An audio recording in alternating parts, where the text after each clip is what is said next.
We've also got a new feature, Cheeky Freak of the Week. That's a new feature. That's a new feature. Cheeky Freak of the Week. Let's do Cheeky Freak of the Week. What is the cheekiest freak of the week? I'm just going to apologise now. I've just had freaks. Sorry to freaks. Okay, right, go ahead. Well, I say it's a new feature, but we've sort of touched on it in the past with... We always talk about freaks. Hairy Chinese kid. Yeah. We've had the Pillow Man. Yeah. Oh, you called a draft excluder? Just make a note of that, would you, Rick, on the list? People without arms and legs. But at least, you see, the Pillow Man, what do you picture? Because I was saying to Ricky in the week, right, I'm a great fan of the Elephant Man. That's his. Do you know that's his favourite freak? Oh, the of all Elephant the Man. freaks, that's it. Do you know why he said? Do you know why he said? He said because you get what you pay for. When someone says the Elephant Man, you get what it says on the tin. Right. You know you're going to get it. Yeah. Do you imagine, Steve, if you had a mate and you said, "Where are you going?" He said, "I'm going to go see my mate." And you go, "Which mate?" And he said, "The Elephant Man." Yeah. Straight away, you haven't even met him, but you know what he's going to look like. Yes. Right. That's what I like about that hairy Chinese kid. Yeah, you know what you're going to get. Pillow Man. Yeah, not so good. What does that mean? It could be one of those big fat things on that show, couldn't it? A big pillow, like a... Yeah. You know, they had that big thing about the fat people in feeders. They were getting up to like 60 stone and that big one. And there's a thing called fat admirers that just fancy fat women, right? And you writing that down? Yeah, sorry. And they had blow up versions. It looked like a bouncy castle. Wow. Yeah. Really? Yeah. You'd be knackered when you blew that up. Yeah, you just wouldn't want to go forget it. Yeah. Oh God, well, that's people being cruel as well, isn't it? Because after watching the programme on Channel 4 about the fat people and fellas who like them and stuff, there was a story on one of the news websites about some fella in Germany, right? He was a big fella, must have been about 50 stone, and he fell over, right? And I think he hurt his ankle or something. And Timber. They sent firemen instead of like an ambulance. Yeah. So straight away they're having a bit of a laugh. They're not. No, they've got winching gear. Well, they didn't know. They didn't have winching gear. They had to use the hose pipes to carry him out. I think it was Anna Nova, that news website. They had to use the hose pipes. So they made like a bed using the hose pipes. Oh, yeah. And had to carry him out on that. And then they had to sort of get him into a special truck, they said. Mm-hmm. And do the same when they got to the hospital. I mean, that's a bit... That's bad, isn't it? They shouldn't do that. Although, Carl, I'm loving that story. I'm just worried that we're not going to be able to fit in Cheeky Freak of the Week. What's the Cheeky Freak of the Week? All right, Cheeky Freak of the Week. Something I found on the net. Yeah. A fella who had 27 toes and fingers. In a jar? No, still on him. And proper ones as well, not like little stumps and that. Proper, fully formed fingers. He had like... Was he a pianist? Close-up magician? I don't know what he did. He just said that he was... Cat's cradle professional? Did he ever work on finger bobs? He was saying in the week. For the crowd scenes. I'm now going to do Braveheart. Yeah. He said about the Elephant Man. He said, I want to do a thing right with freaks where it's good and bad. He went, what did you said? The pro about him is... What about the fella with loads of fingers, or...? No, the Elephant Man. Well, he said the bad thing is he stretches his jumpers. When he puts them on. Yeah. And what's the good thing? Sort of, he never gets up and goes, oh, my hair's a bit of a mess today. No. He's always having another bad face day. I don't to complain about his head and shoulders. You're taking the piss. Yeah. Oh, dear. So that's freaky. Didn't you see an elephant woman in Manchester? Yeah, leave that. What do you mean, leave it? No, because it is sad. I know it's sad, but I mean, I don't know what my next sentence is. No, people always that think, should be the end. I don't need to say anymore. People will know what she looks like. It's a good name for her. Did she like buns? Oh dear! It was when my dad was a taxi driver, and he used to sit in the front. Yeah. And she used to get a lot of taxis. Yeah. And he only charged you half price, didn't he? He was a good guy. Well, the bad thing is as well with people like that, you don't want to offend them because they never forget.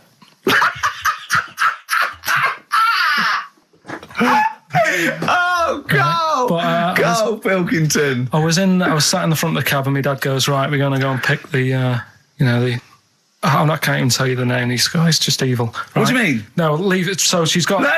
No, Karl, please. tell me what he said. No. You've already stitched him up. He's Stephen things from Little Welsh I don't Fellas. care. Right, what did he call her? Steve, back No! up. I really Carl, don't want to be to. fair, our opinion of him is already pretty low. Look, tell me what he said. No, it's not. I'm scared of what my dad gets. It's the person who's got the She's thing not wrong. listening, is she? Well, her headphones wouldn't fit on her head. Tell me what he called her. I don't want to. Tell me what he called her, Karl. I'm getting angry, man. Tell me what he called her. No, I'll leave that. Honestly, Tell me what he... It doesn't matter. Tell me what he called her.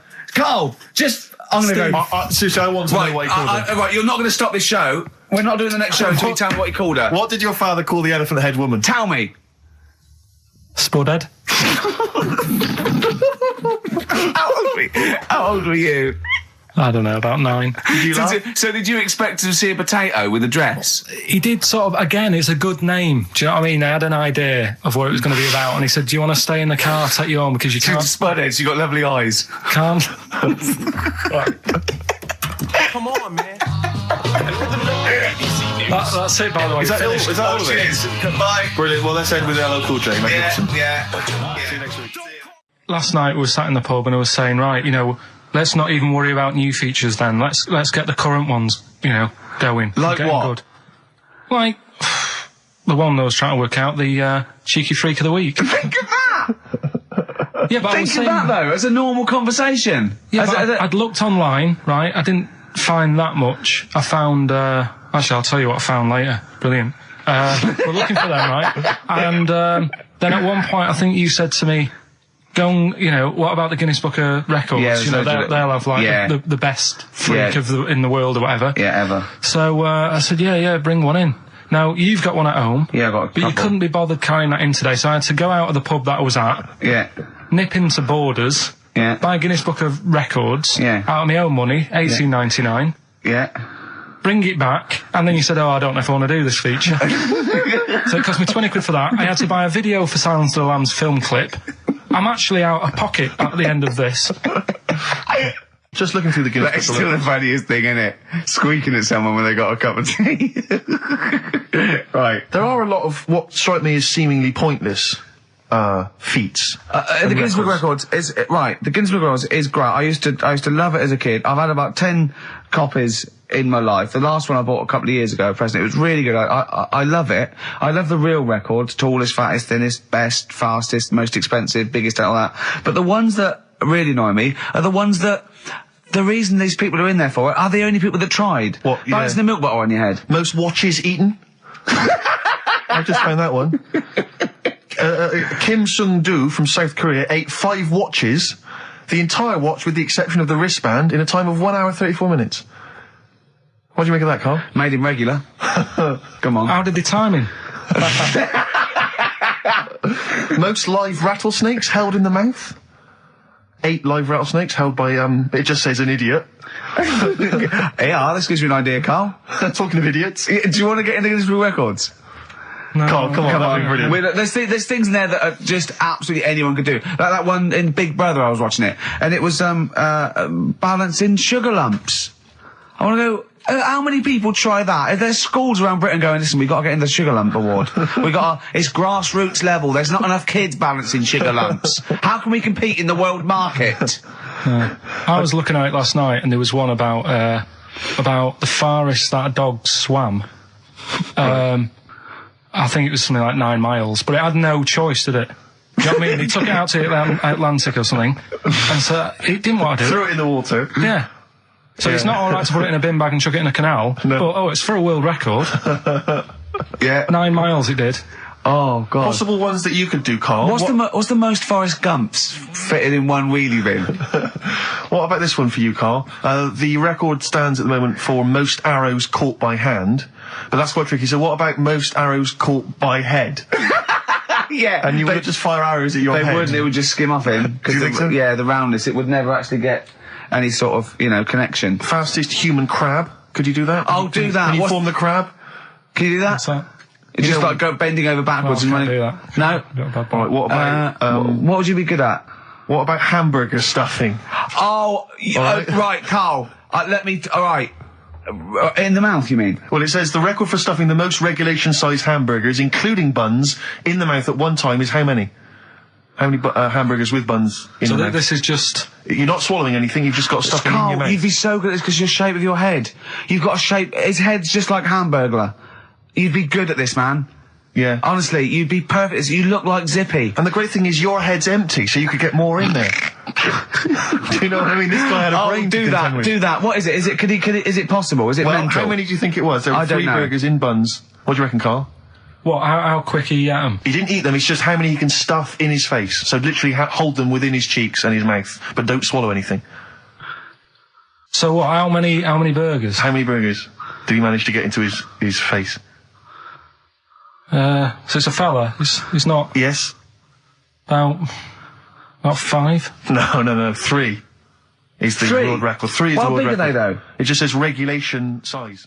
Was it last week? There was a programme on about the child who was older than her mum. A child that was older than her mum? Yeah, right, he was looking forward to as much as Oliver, the humanzee. Humanzee, yeah. And I didn't see it in the end. Did you miss it as well? I missed it. So and it's what it is this little girl, and she's got an ageing thing. So he was telling me about this. It's all from him. He went, what it is, right? She's about 5, right? But she's aged, so she's actually 90. Right? And I went, oh God, really? He went, yeah. And then he went, could she get served in an off licence? I went, no. He went, well, that's not fair. I went, what do you mean? He went, well, I said, she's 5 years old. She's a 5-year-old girl. He went, yeah, but she's got the body of a 90-year-old. So, oh God, let her have a fag. Wouldn't you let her have one if she... If she asked? Yeah. If you worked in an off licence and she wandered in, right, and... So she's 2'6". Well, I don't know because I haven't seen it. I don't know that much about it. Yeah, she's a 5-year-old. She's 2'6". It's just an ageing process, which is a degeneration of the cells, like what ageing is. It doesn't mean she grew into a 90-year-old woman with a scarf No, exactly. going around the streets. What did you imagine it looked like? I don't know. I mean, she's ageing fast, yeah? Yes, but it's more to do. It's not. Yes, yeah. Because it was saying that her mum and dad are pretty stressed out about it, and I kind of thought, well, you'd be forever buying birthday presents. It's not like she's morphing through various ages. Like, my God, look, she's 58 today. 59, we can't keep up. Well, how's it It's work? not that. It's not like she's got... it has the same effect as aging on the body. So at a cellular level, there's a degeneration as quick as if she'd gone through. I don't know. I got this from you. I'm guessing, Carl. It's not like she's watching Top of the Pops one week and she's loving it, then the next week she's going, I can't understand what they're saying. Yeah. It's not like music it's all in my bland day. dance. I remember. I remember when I was 4.5. They were real bands. Now, that S Club 7 were excellent. Yeah. But what's this tripe? S Club. But if she wants a fag... She's 5 years old, Carl. But she's got to experience everything in a short spell of time. Do you know what I mean? You've got time to sort of... I think you're thinking of her life like that Fatboy Slim video, where it starts off as something crawling out of the sea and then it evolves really quickly over 3 minutes. I don't think that's not the case, Carl. Her mind isn't... She isn't aging in her mind at the same time. No, she's not living a whole life in 3 weeks. It's just her body is degenerating quicker than it should. So if you worked in Odd Bins, you wouldn't serve her with a bottle of wine? No, I probably wouldn't. Well... Unless she had some ID, which That's would a probably bit cruel, be fake. isn't it? I said, well, on that and on top of all her other problems, he wouldn't even give her a glass of... Yeah, a bottle of wine. And her ID wouldn't look right because she's aging all the time. The photo would never match. Yeah. Look at my hair there. That was last week. Well, it was 2002. Exactly. Well, we don't know enough about it, so... No, I haven't seen it, so maybe we should apologise because that could sound callous and cruel because I don't know what the whole... It was just the title. The vibe of the... Yeah, I know the title that excited something you. like, I'm older than my mum. No, it's the child that's older than her mother.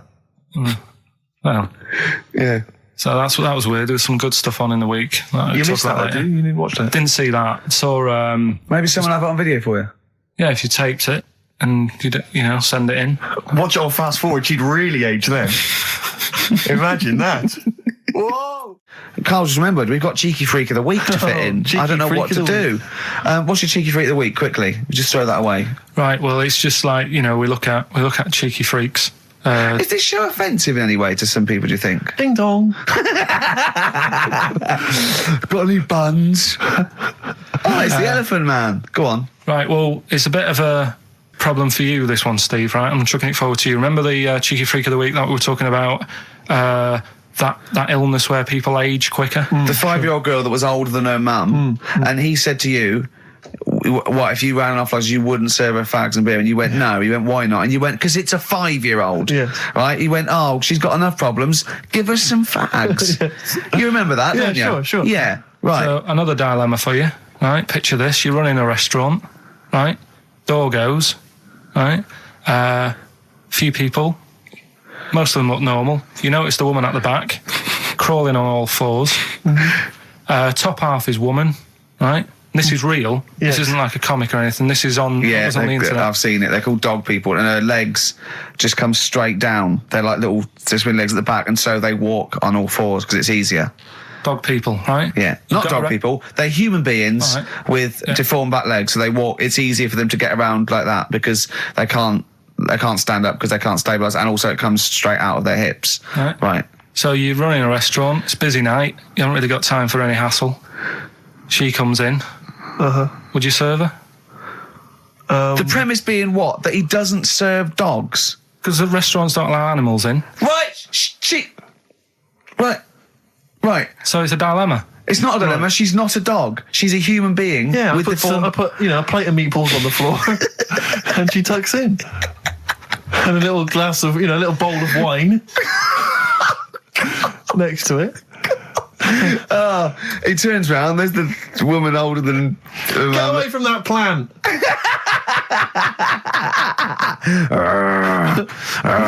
Is service included? Oh dear. Talking of cheeks, Carl, have we got another instalment of Cheeky Freak of the Week this week? Yeah. Have we? Excellent. Look forward to that. Have we got a Cheeky Freak of the Week? Do you want one? Yeah. I think we should have a jingle for this. Okay, I've got a jingle. It's very similar to Chimpanzee. Chimpanzee there. Yeah. Well, let's hear it. Okay. Oh, Cheeky Freak of the Week. Brilliant. Yeah, no, I think that's excellent. So, Cheeky Freak of the Week, you've spotted a freak. This is where somewhat, I think, offensively, you pick on someone who's not like other people and say it's your favourite freak of that week. Yeah, I remember we had the woman whose legs look like the hind legs of a dog. We've had the little fella with the aging disease with a little head playing the piano. That was your favourite. I think that's your probably freak of the year, isn't it? It's a pretty good one. So what's this? Is it a man with a horrendous injury, or is it a congenital birth defect, or what? Yeah, but you put it like that, and now it sounds like I'm being tight. It sounds like I'm being out of order. But I'm just giving him a mention. Just giving him a big shout out. Right. There's quite a lot going on in the freak world. There always is. You've been visiting hospitals the last week, have you, when we were away? No, there was a thing on a website. This isn't even the one that I've picked, so this is just a bonus. This is a bonus freak. Yeah, go on then. This is a free freak, right? It's a fella called the Lobster Man. The Lobster Man, of course. Again, good name, you know what you're going to get. Yeah. What are you going to get?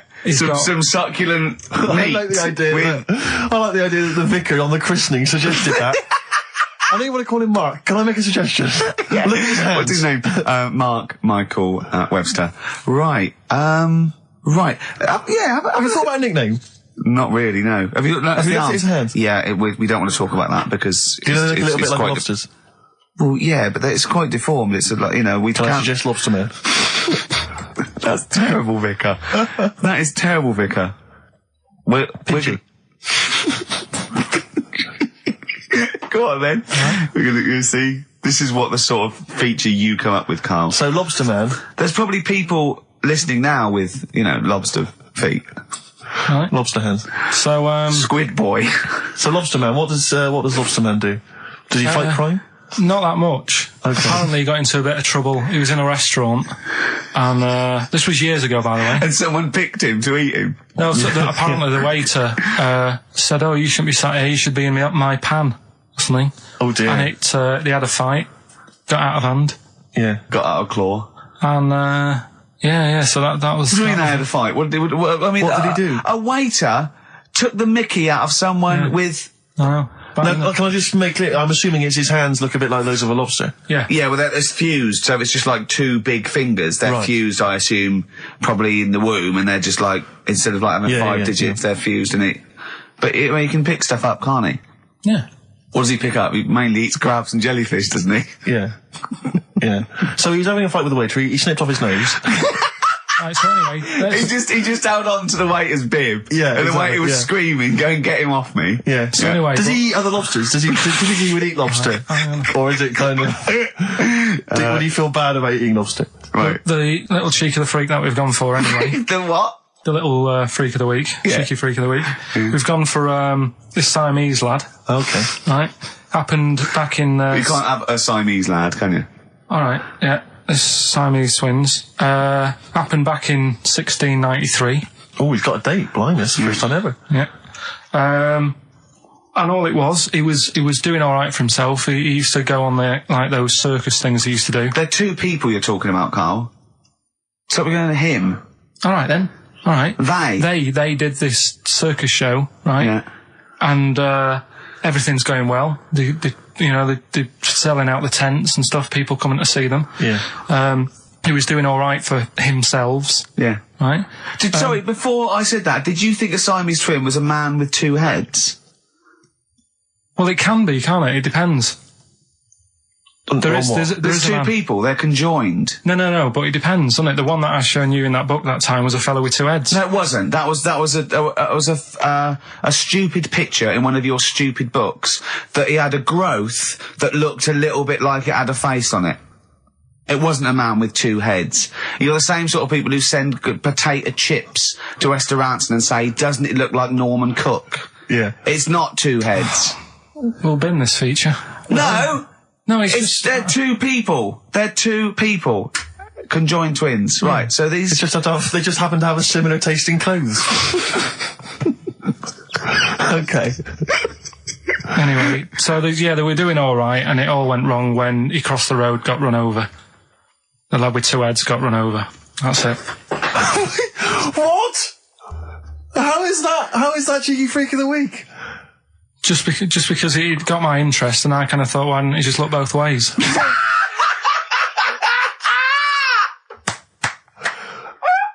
I'm intrigued to know why wasn't he looking both ways? I'm intrigued to know how you get run over. What was it, 1629? Yeah. Well, it's horses and that, wasn't it? Yeah. Oh, why wasn't he looking both ways?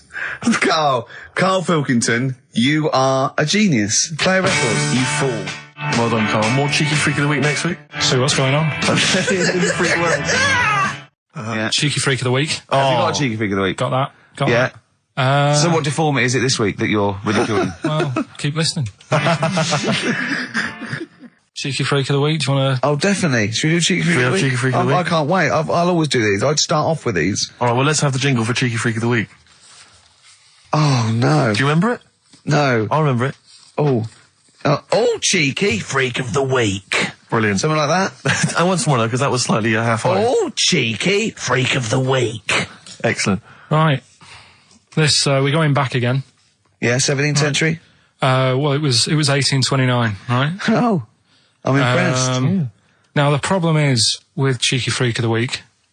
not so much the week, is it, if you're going back to 1829? Well... Not even of the century. You haven't even done Cheeky Freak of the century. There's... What's the problem with Cheeky Freak of the Week? Just because... Other than the sort of moral implications. Yeah. Yeah. Well, last week, it was a fellow with 2 heads. Yeah. We've done Siamese twins. It's Siamese twins again. Oh, no, it was Siamese twins. It wasn't a fellow with 2 heads last week. It was Siamese twins. Conjoined twins, sorry. They're 2 different people. This is what I'm telling you. But this is the problem. They're going to crop up quite a lot just because they've got double a chance. Alright? Oh, please don't write in and complain. He knows not what he does. You understand, don't you? Karl will actually feature one day in this section. Yeah. So, right, go on, Karl. We're going back to 1829. Yeah. All the way back there to It's a 1829. retro conjoined twin link. A couple of guys set up a business. They were called Chang and Ang. Oh, they're the first. That's why they were called Siamese twins, because they wasn't that what it was based on? Those two, Chang and Ang. Was it? The original, yeah. That's why they're called Siamese twins, because I think they were Siamese. So these are the first ones. Well, they're not the first ones, but they're the ones that got to fame, I think, and why people started calling them. So people started calling conjoined twins Siamese twins. I think I'm right there. Anyway. Good. Well, the sort of set up business, sort of going around the US Well, both of them. and Europe, yeah. Yeah. And what they used to do, people were amazed by it anyway. But Yeah. people wanted to know how they get through life doing certain things that you think about. When you think about Siamese twins, you think about, you know, how do you get through a day like that? Yeah. Right? And the thing that cropped up the most with people was how they take a bath. So they used to go on tour around the US and Europe and sit in a bath, have a wash and that. And Did they ever wash each other by mistake? They go, oh, that ends there. That ends there. Like those things in supermarkets. They put one of those down. We go, oh. Now, as Chang and Ang, they're in the bath. They're washing their own bits. They've got one of those dividers, right? They go, well, that's definitely yours. I marked mine. That's definitely mine. What? Don't wash that, Chang. I wouldn't, Ang. I wouldn't wash that. Right? So what are they doing? They're in the bath. Carry on with the story. that's about it, really. I mean, that's the fact that people... So, two little Oriental fellas joined in the hip, had a bath. No. That's your story. No, they didn't have a bath. They they must have done some sort of research, right? Who? Chang and Ang, right? And they said, well, what do people want to see? Isn't that basically Roller's song? But it's an idea that people have queued up. They've paid their money. They're in a tent. They go, well, I hear they're going to have a bath. They're going to have a bath. Two Siamese people have a bath. How would they possibly do it? Well, I've heard they get into a bath. But that's I don't know they what's wanted to see exciting. them nude and where the join was. No. More than how do you get in the bath? I don't know. They just that's what they picked. They said what would be good to see. What do you want to see them do? Having a bath. How do you get into trousers? Was there Exactly. This is all part of it, and that's why they picked having a bath. This is all part of it. Well, they want you to get dressed afterwards. Yeah. Who was the best out of Chang and Ang? Who was your favourite? They both look the same, to be honest. There's a surprise. One was a short ginger woman. Oh dear. Is there anything what would be better than having a bath for you when you'd seen them? What would sort of make you go, oh, I wonder? One of them pulling and the other one going home alone. Yeah. I go, look, she's definitely up for it. I'm taking her home and go, oh, what am I going to do? Can I watch? Definitely not. Definitely not. Look, you go to bed. I want to wine and dine her. But if he's got back to their place and they're going at it hammer and tongs, but are you saying one of them? No, hammer and tongs were their cousins. Right. They lived miles away. Yeah. If one of them gets knackered, can the other one take over? God, I think we play a record. That annoys me. What? That sort of being at it all night. What do you mean? Let's put a song and I'll come back What to do you it. mean? We'll come No, No, come on. seriously, because Okay. R.E.M., yeah. Well, after REM, night swimming, being at it all night, and why it annoys Carl. Cheeky freak? Controversial cheeky freak of the week, where Carl finds a human being with some sort of congenital or imposed deformity, or So and we talk about that in a wry way. Do you think that's big and clever?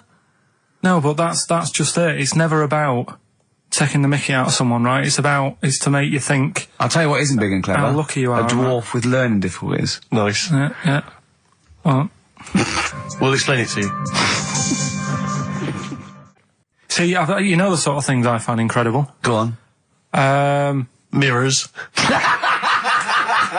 Shiny objects. Kettles. Yeah. Oh, God. Well, listen. Remember the time when I tell you about the baby that had a baby? The baby that had a baby. The baby that had a baby? Yeah. It's happened again. No, it hasn't. Well, it didn't happen the first time. It was in the papers, I think, on Monday, in all the tabloids. So it's a twin where one is has grown and the other one is still at a fetal level. No, it wasn't though. It had grown. He was saying to his mum. Who was saying to his mum? The little kid who was 7 years old, and he kept saying, "Yeah, he was pregnant." And he was pregnant. Yeah, I know. What do you mean? And he was saying to his mum, "Oh God, I don't feel well," and like his belly was all swollen, and they thought he'd just been eating cake or whatever. And he was saying, "I can feel something moving about," and they were like, "Stop messing about. There's nothing wrong with you." Eventually, I think he was in gym at school. In Jim? What, Jim was pregnant with him? Oh, it was like a Russian doll. He was at school, right? Just about to do sit-ups or whatever they do at school, right? Yeah. And flew out across the room. Teacher goes, "You're a bit fat." You look a bit pregnant. And so best took to the doctors, took him, said, "You're 7 years pregnant," or something like that. What? What? Or something like that? You're 7 years pregnant. Or something like that. You say to the doctor, "Carl, why don't you think about what you say before you say it?" See the reaction I get. Now the gazelle, I didn't get excited like that. 7 years pregnant. Send it in. If someone's online at the moment, just having a look around, it happened on Monday or Tuesday. Because I told you at the pub quiz, didn't I, Steve? I said to you, I know the baby's had a baby. Yeah. And you were like, yeah, whatever. Well, I just thought you were talking nonsense as ever. Well, we'll find out. You're 7 years pregnant. Yeah. You're a fool. Play a record. Well, we've still got stuff coming up. Monkey news? Rockbusters answers. We'll have to get that out of the way soon, because we've got What else there? Have we got a cheeky freak of the week? Yeah. Brilliant. America by Simon and Garfunkel on XFM 104.9. I'm Ricky Gervais, and I understand I'm about to read my words, Steve. Well, once again, there's always someone, and it looks like it's Mike Lamb who has come to Carl's rescue. Lambo's let me down then. Doctors have removed a 4-pound baby boy from the stomach of his 7-year-old twin brother. Yeah. Alan Jan Niamatilev was yeah. born with the freak fetus growing inside him. For 7 years, it lived like a parasite until a school doctor became alarmed about Alan Jan's bulging tummy and took him to hospital. Surgeons who gave him a scan operated immediately, unaware that the baby was attached to the boy's blood vessels and still alive. They saved Alan Jan from certain death, but knew the 8-inch fetus was doomed. So there we are. Boy pregnant with his own twin brother by Barbara Davis. That was in the Mirror, apparently. So I've read on, and all the facts are right. They took him to school. The parents didn't realise. And that isn't even this week's Freak of the Week. I mean, that's you got that for free. You got that. You can have that. That's the free freak of the week. Free freak. That's giveaway. That's like 13.5% extra. Yeah. You know what I mean? That you might get with hairspray or something. So that, I mean, if that's just the throwaway freak of the week, there are 2 freaks of the weeks there. If those 2 freak, I can't wait to see what the actual freak of the week is that people are paying for. Is it incredible, Carl? I'll tell you what, something else you can have for free. Go on. Another sort of freaky thing, right? I was watching this programme in the week. Right? What? I don't know what it was. But it was about, I just saw this little fella on it, right? What do you mean, little fella? He was doing this history thing. Oh. Right? Yeah, I know what you mean. So, is this he's found out that a Viking was a bit like him? Yeah, that's it, yeah. He was boneless or something, or he's... Well, that's the weird thing. What do you think of that, Steve? He's what? He's boneless? No, he was called Harry the Boneless or something. Yeah, but you know what you're going to get there, don't you? That's what I mean. Always have a name, Elephant Man, you know. Harry the Boneless. Where is he? You know what I mean? I'm meeting someone, waiter, what's his name? He's called Harry the Boneless. He's over there flapping around. Yeah. He's over there in the bucket, having noodles. That's what I mean. But, do you reckon you could do that? Do you reckon you could have your bones taken out? I love talking to him! He's brilliant! It's like talking to a 5-year-old. I was asking Suzanne when she was watching it, and she was like, ask me later. Yeah, brilliant. She wanted to know about, What you said? You were watching this programme about history, right? About Vikings. Something like that. You turned to your girlfriend and said, do you reckon you could have your bones taken out? Yeah. I love that. I mean, that is why you are my favourite What do you mean you think you can have your bones taken out? Firstly, why would you have your bones taken out? If you've only got a small flat or something, and there isn't much room, yeah, right? And what I mean is, would all your organs still do the stuff? No, they wouldn't. You'd just be mush. Listen, I'll teach you something now, right? The skeleton, right? Spam, yeah? Support, movement, anchorage. No, support, protection, anchorage, movement. Spam. That's what the bones do. Yeah? You couldn't stand up. You wouldn't be protected because they protect his rib cage, skull, of course, anchorage, everything holds onto it. Every muscle is tethered to pull against something, like a crane, a pulley system, so you wouldn't be able to move at all. Do you know what I mean? So you'd be in a bucket. There'd be nothing, you'd die immediately, obviously. No, you can't have your bones taken out, Carl. I mean, why do you need to ask that question? Sorry, but Boneless Bob, or whatever his name was. Harry the Boneless. he presumably didn't have any bones. I mean, that's why he had that name, obviously. No, he did. No, he's got the name. Yeah, exactly. No, he was just... I've had an email here from Graham, old Ken Rowe. He just says, I had a dream about Carl last night. Can I sue? I've no idea what he looks like apart from the boldness, and yet he turns up in the middle of my dream. I don't need this, it's harassment. Yeah. But people are having dreams about you now, Carl. You actually, it's like you're one of something that was created by the Brothers Grimm. So, Carl, so this little Harry the Boneless, what was your point? Was that really your point? You wondered if you could live without bones? Yeah, I saw the little fella on this programme, and the presenter. Yeah, and he was a small fella, and he was talking about Harry the Boneless, and I thought, that's interesting little bit of science stuff. Yeah. Well, yeah, that's about it on him, really. All right, well, that's just another bonus cheeky freak of the week, isn't it? That's not even the freak of the week either. No.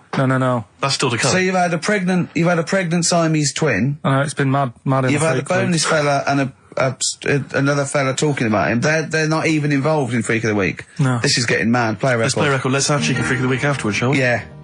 Current single from Nick Cave. Can we do monkey news first? I'd rather have a cheeky freak of the week. So, Carl, off you go. Well, we're not going to do freak of the week here, okay? Right? Because we've done quite a bit of that in the last 20 minutes. We've right, OD'd on freaks, you think? Yeah, sure. We'll just shift it a little bit. Okay. And I don't, like I keep saying, don't want people to be thinking we're sort of taking the mick out of anyone. No. Right? Because we're not about that. I feel like I can do a little bit of it because I work with you, Steve. Yeah. Right? Sure. It gives me that right. It's like a care worker. Yeah, I understand. Well, it's like that thing of you can't be homophobic because I've got a couple of gay mates and stuff. Sure. I think it sort of gives me that edge. Yeah. Right? So you're not freakophobic because you work with Steve? Yeah, that's right, yeah. So, yeah. Okay. Well, by that token, I should be able to sort of slag off, the mentally ill. Or at least mentally handicapped. Now, there's a term you don't hear very often. In 2003, there was the mentally handicapped. Isn't that what it was? I don't know where to start. But I'd like to apologise for the Lady Diana stuff, the term mentally handicapped, and any inadvertent racism that we may have stumbled over. What's the actual term then? Is it retarded? Right, come on now. Oh, chimpanzee that! Monkey news, earlier than usual. Getting excited because it's this special time of the week where we get to talk about a cheeky freak of the week. Freak of the week's coming up now. Oh, cheeky freak of the week. Right, well, we've had some interesting things we've been looking at. This week, it's about the strangest couple that ever got married.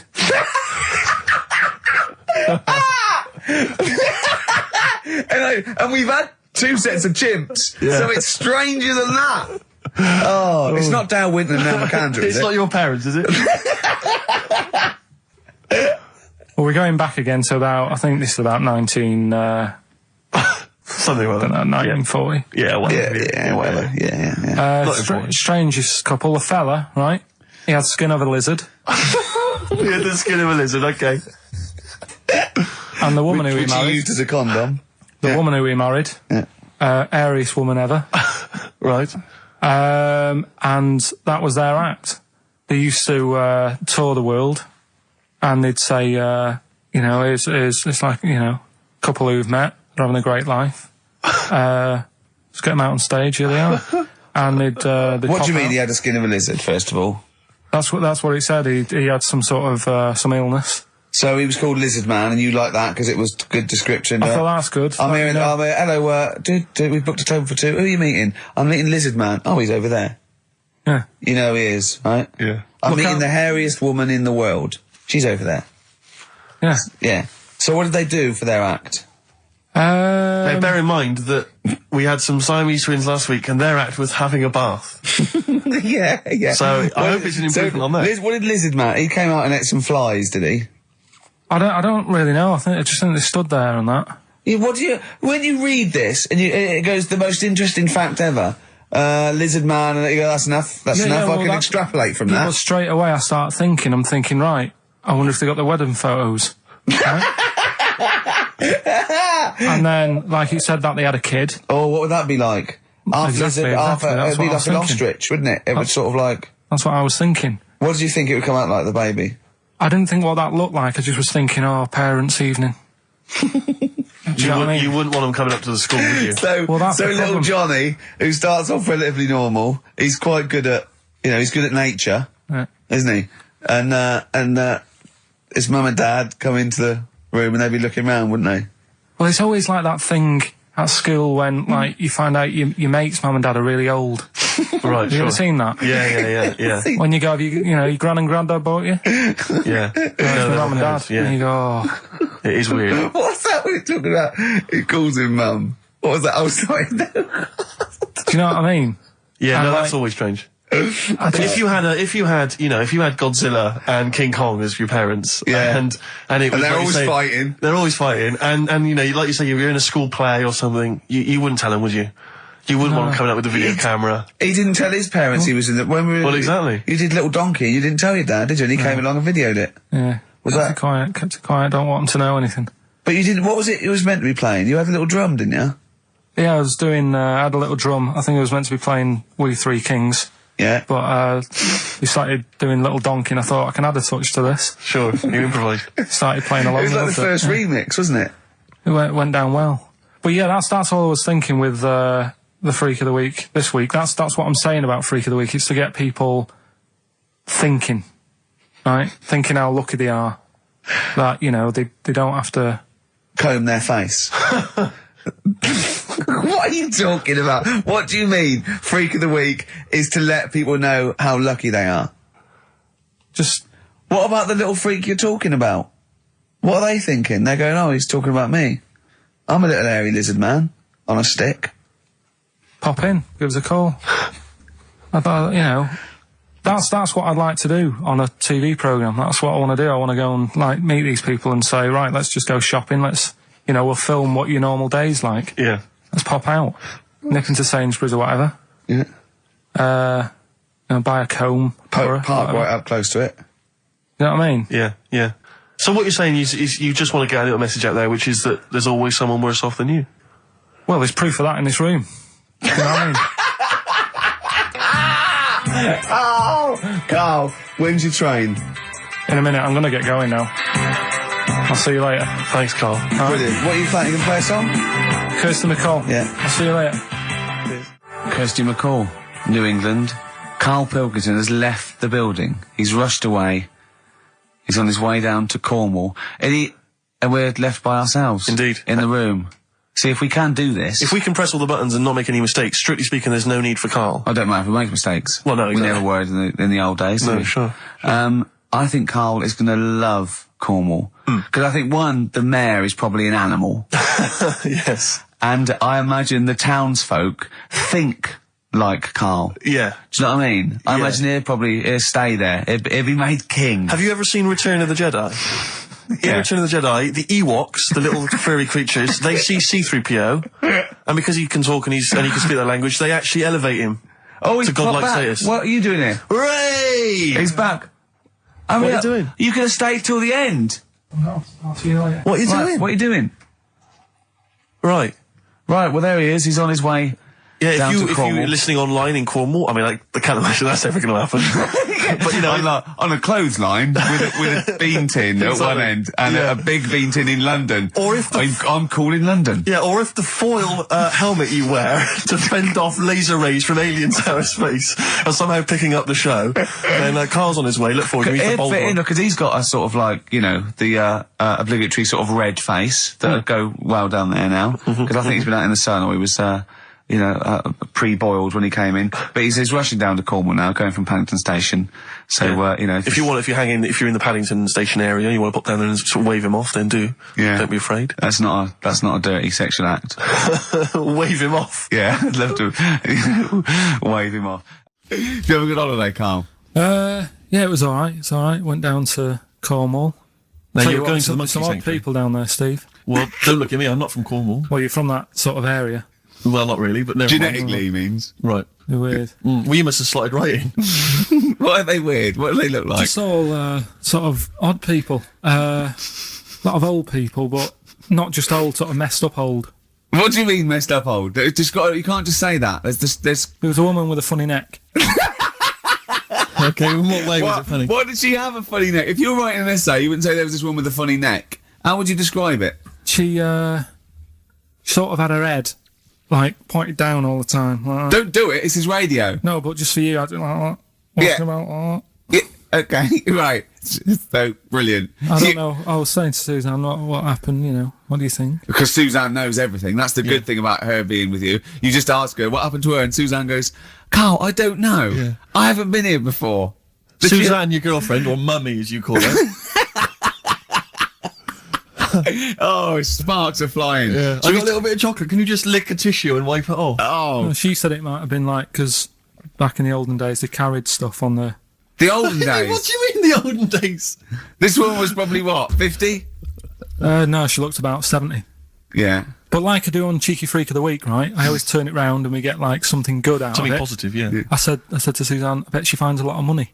Yeah! Always staring at the ground, yeah. Oh, so dear. It was always good. So, maybe she just had new shoes and she was admiring them.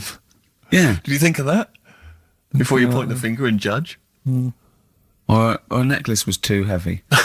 Exactly. So, you're back refreshed. Right, come on, Carl, we've got a lot to fit in now. We've insulted a lot of people. Only about 25 minutes to go. We've got monkey news, we've got rockbusters. Have we got a Cheeky Freak of the Week this week? Could cram it in, see how we do. Do we want it? Well, me and Carl got a joint favourite lyric now. I love you like a fat kid loves cake. Yeah. That's great, isn't it? I mean, I like it because it's funny and humorous and cheeky. You like it because it means something, don't you? You think that's the absolute truth. If someone was to say that to you, that would be the most romantic thing they could say, innit? Because it's...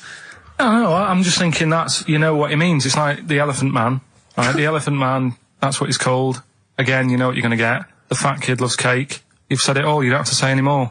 I can't believe it. I'll tell you what made his day the other day. I love it. Jonathan Ross said The Elephant Man is one of the best films ever made. Yeah. Endorsed by a celebrity. I know. Well, by a film buff, really. It is good though, isn't it? It is a very good film, yeah. We have got Cheeky Freak of the Week. Right. There's been a lot of stuff going on this week. In the freak world? Yeah. Is it really? Yeah, there's loads. I mean, stuff that we can... The one that hasn't made it. God, this is one that hasn't made it, so we'll judge it on that. Go on. There's a woman, right? Do you know how, I mean, in a way, I thought Elephant Man, it was a bit tight because, they sort of took him on a freak show, did a bit of a road show with him and stuff. Yeah. There's some woman, I think she's in India, like now, who, makes a lot of money because she's got 3 legs and, like, 7 toes, stuff. And she was saying, people pay quite a lot of money. Not Squiddy Patel. It's not that much money, like, compared to here, but over there, it's, like, loads of money. Sure. And all you do is, you go around to her house, and you pay this lot of money, and people just go, oh, look at that. Extra leg. Extra leg. Right. It's quite a lot of money in that. So she hasn't even got to go out on the road anymore, like in the old days? No, that's what annoyed me. It's like, well, you could get to them faster. You go and see them if they're paying the money. Sure. Oh. But yeah, there's... What she could do is go in and buy a pair of shoes, right, and then nick one on the way out, because they only put one out, don't they? Good idea. So she could get, 2, 3 for the price of 2. Just one of the many perks of having 3 legs. Just one of the perks of having 3 legs. The other one is, keepy uppy. But she'd be good at that. Shouldn't do that. She just stays at home and puts the feet up. But anyway, that's not even Cheeky Freak of the Week. That's coming up later. Oh, brilliant. Steve, you're thinking of taking over as producer, aren't you? Well, I just think it's a shambles. I've asked for Cheeky Freak of the Week, and it appears that Carl's not ready. He's not prepared. No, I can sort of remember it. He's just, I like to have all the information. Contempt for But the you've just listener. you've just had a whole bunch of adverts and placebo in order to get it ready. We're shouting, we're having a shout and that. Right, do you want to sort yourself out in future? Yeah. That's what we were chatting about. Someone emailed in about they watched the £200 tumour thing, and when it was removed, it was carried away in a wheelbarrow, right? Karl said, what, even when she had it removed, she still carried it round in a wheelbarrow? And he went, I thought it's sort of like she'd become attached to it. You definitely are my favourite thing in the world. It's great. Look at the way he's looking back. But I think they're all the same. The people, I have had more emails about people saying I watched the £200 tumour and I shaved me arse than anything else. When we ask questions about science, we talk, nothing. High concept, we talk about political issues. One person emailed in, they said, I tuned into the £200 tumour documentary. It looked disgusting, I couldn't watch for long. What were you expecting? Yeah. That it might sing and dance? Do a little show for you? Anyway, so these are really your listeners, Karl. Now, I think you know what I mean. You find your niche, you attract your. I think me and Steve are pretty much just here. I think the people that we had in the early days, Rick, they've long since abandoned us. They jumped ship. They've got jobs. Yeah, they've got jobs. They're out now. They've been released. Exactly. Yeah, they're getting their life back together. Karl, Come on, what's the situation with Cheeky Freak? I've got like a couple of bits. Like I say, I haven't got the in-depth stuff that I know. Oh no, because usually it's it's pretty scientific. Exactly. Yeah. Do the jingle. We've come up with a new one, haven't we? The Freak, say chic. Cheeky Freak of the Week. Right. Well, couple of bits. I don't know which one to use as the main feature for this week. It's not good, is it? Well, there's been another one born. Little kid. Who one? 4 eyes. Insult. Just a guy who wears glasses. Come on. 4 eyes, 2 noses, 2 mouths. That's weird, isn't it? This bloke, did he also have 2 heads, 2 bodies? Sort of born slightly separately? He wasn't stood next to a mirror? No. It's weird, that, isn't it? That's all you've got. I love that. That's weird. That. Imagine the doctor said that. Well, Mrs. Parks, kid's got 4 eyes and 2 noses. Weird, isn't it? Any clues? Any clues? So that's it. That's all the information. Well, I'll tell you what, that again, shouldn't be the main one. Okay, I've answered your question. But like I say, what's the idea of this feature? What do I say all the time? Dunno. I always say, think about it. Think about what that would be like. Okay. What? Giving birth to him? No. Being, I think it's a girl. Being like her. 2 mouths. 4 eyes. What would that be like? Mad, innit? I don't know what this feature is. I don't know what do I. Is there another one? Is that, you said that? I hope everyone took the opportunity there during that silence to just think about what it would be like. I know I was. What? Could she talk with a mouthful? What? Is that allowed? Because she's got 2 mouths. Yeah. Would that be alright in her house? She'd be eating. Yeah, she can talk with one mouth and eat with the other, I Well, suppose. listen, the main one, right? You've thought about that. That's good. The main Cheeky Freak of the Week. I haven't got all the details. Smallest person ever. Right? How big would you say that is? Karl is now sort of like holding his hands up like a fisherman, long ways. That's about 1 foot. Right. Smallest man in the world. I printed the thing off and I can't find it. There's a little picture of him. Right? The odd thing was... But why have you asked me how... Did it say, or was it a picture of him? I didn't really read it. Of course you didn't. Jesus. I just saw it and thought, that's... What, you straight away assumed it was natural size? It was that big. But what do you mean it was that big? Little fella, like that. But why are you doing that? What? It was a page with a little fella. How do you know that was natural size? No, it was, because it said it's world's smallest man. And the funny thing is, I've read the first line. I always read the first line. It said world's smallest man. Well done. The weird thing is, it got an head like a light bulb. The shape of it, apparently. I don't know if that's got anything to do with his shape and size. God. That big. His name's Mr. Watts. And the annoying thing is, what got me is, if you're that big, right, don't have your picture taken next to a fruit bowl. Why was he having his photo taken next to a fruit bowl? Don't know. Whoever the photographer was, obviously having a bit of a laugh. Yeah. At his expense. Because you would just stand in the middle of nowhere, you'd look normal and that, but he was stood there, just leaning on an apple. Leaning on an apple? What is this? In what world do you inhabit? This was on the internet. And I printed it off. Leaning on an apple? Was it Tom Thumb? What is this? Are you sure it wasn't some sort of sci-fi show they're advertising? No, it was Leaning on it. Can you just lean on the apple? Just lean on the apple there. Do me a favour, you stand next to my chihuahua. You're not taking the piss, are you? No, not at all, no. Would you mind leaning on this matchbox? Yeah. Leaning on an apple. And that's what, so he just said he's the world's smallest man leaning on an apple. Smallest man, said about his head being like a light bulb. I don't know what that meant. And I just thought, right, that'll do. That's that sorted. Cheeky Freak of the Week done. I think that was on like Monday. Right? I found that. I thought that's done. Printed it off. Forgot to get it off the photocopier. Someone's nicked it. Play a record. You got to... You know, it's just... Steve. No, can I just say, no Carl, point. please, There's no if point. I say, let's have Cheeky Freak of the Week, and you haven't done your research, you haven't got the information, just tell us you can't do it. But don't lead us on. Don't say things like on radio. Hold your hand up to me and go, how tall is that? It's nothing. That's this is radio. Nothing. It's nothing. I think it was that big because he was leaning on an apple. It's not enough information. But, imagine Trevor McDonald coming on, going, some news, some stuff. How big's that? How big do you think that is? Yeah. Because there was a fella, coming up after Chris Tarrant. Play a record. I'm angry. I'm actually angry. And if Monkey News is in any way similar, you've really pulled your finger out with that, have you? Mm-hmm. Good. Let's have Rockbusters answers next. Educating Ricky, it was a feature. Well, actually, about a year ago, I started a feature called Educating Karl because we found out he had 1 E at O level at history. And I'd educate him on things like Rasputin, things that I thought he'd be interested in, you know, Winston Churchill, some of the greats, some scientific facts. And then I said, it's your turn. And he started telling me about people born without legs. Some people have got a funny eye. There's a woman whose tongue's longer than her arm. And really, you know, turning the screw on education. Yeah. So I don't know what he's got for me today. Maybe a dog born a cat. Let's have a look. We've done that one. We've done that.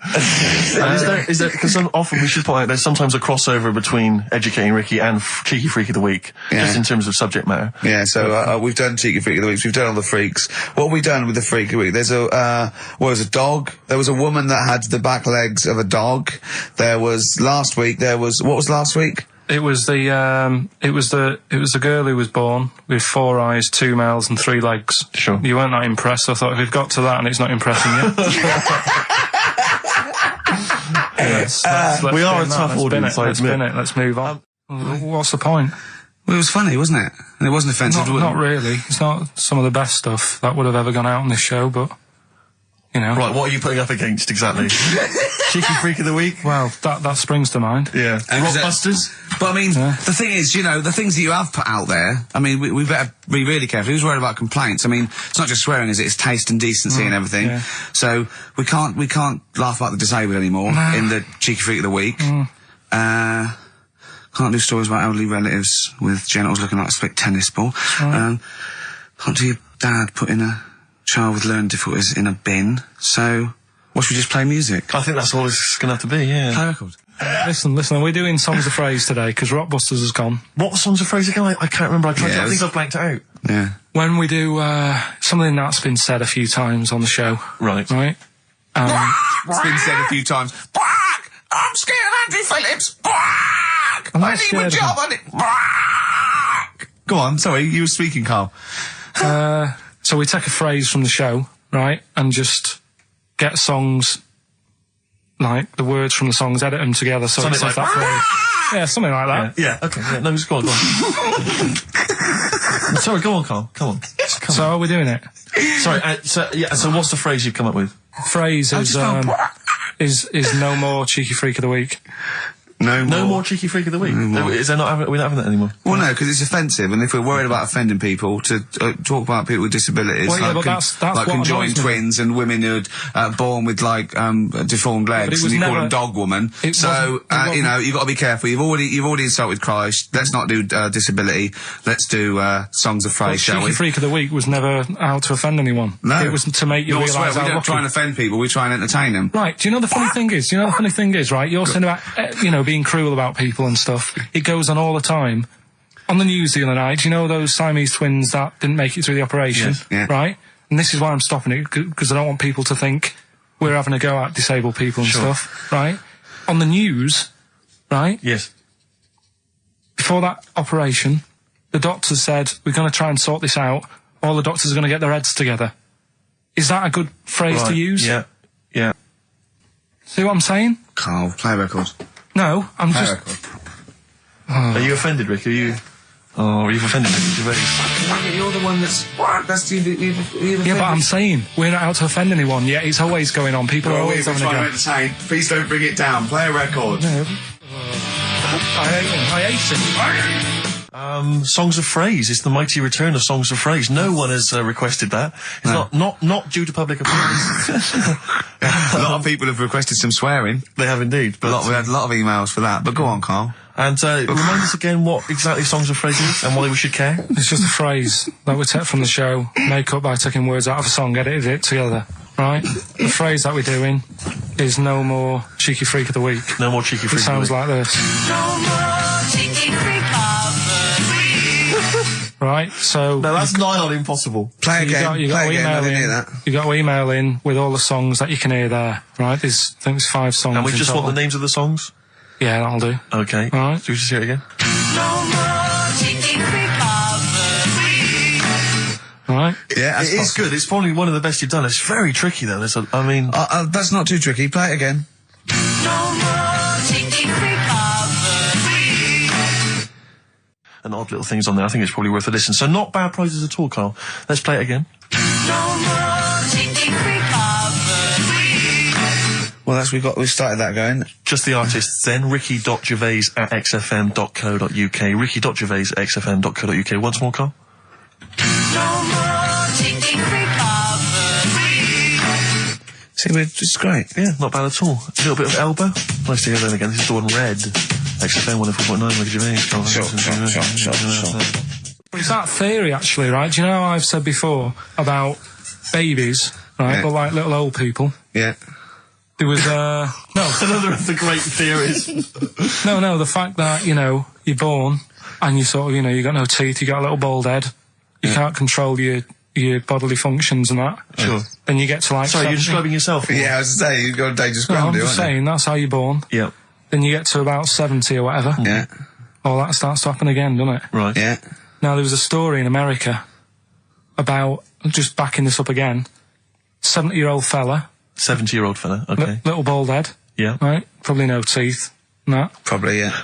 Nappy and that, right? Yeah, probably, yeah. Goes A into lot of 70-year-olds pop the old nappy on your 70th birthday, take your teeth out. goes into an off license to get some beer, doesn't get served because he didn't think he was old enough. Right. Okay. Right, okay. Wait. Carl's back. Wait a minute, No, I'm sorry. okay. So they thought he was Right, a okay, giant forget it. baby that Right. walked into an Forget office. it. Weird, isn't it? Steve, forget it. Carl, please. I Forget need it. Carl to answer. No, that's the story, but it's weird, isn't it? Listen, though, we were talking about depressing news, right? And with that kid and what have you. Yeah. You see that thing in the week? There was 3 bits of depressing news, right? There was one, an old woman who swallowed a fork. An old woman who swallowed a fork. Yeah, did you see She's that? dead, the dork. An old woman She's, swallowed a fork. So what did she swallowed a spoon? Why did she... Yeah. Swallow a Everyone knows she spoon swallowed a when you spoon. swallow a Yeah, when she followed the sport. What's her name? She swallowed a cockroach. Right? Sorry, whoa, is this the old rhyme Sorry, now? is this a or- rhyme that you've got slightly wrong? No, You've it's changed what dog for fork. This is the truth, is it? This is what Yeah. you read? Oh, Right. no. Yeah. Sure. Yeah, Sorry. Yeah. Don't never confuse the two. This is what you read on a spurious website So that- or that- some that happens. mentalist No, hang on, sorry, emailed you. just before you move on from that, there was an old woman who swallowed a cockroach. Yeah. And in order to get the cockroach out, she swallowed a fork? It doesn't rhyme, but it's good. She tries to get it out. With a fork? She went, what I forgot? I'm thinking she's in a kitchen. Yeah. That'll do. She grabs that, she tries to get it out, and she lets go of it.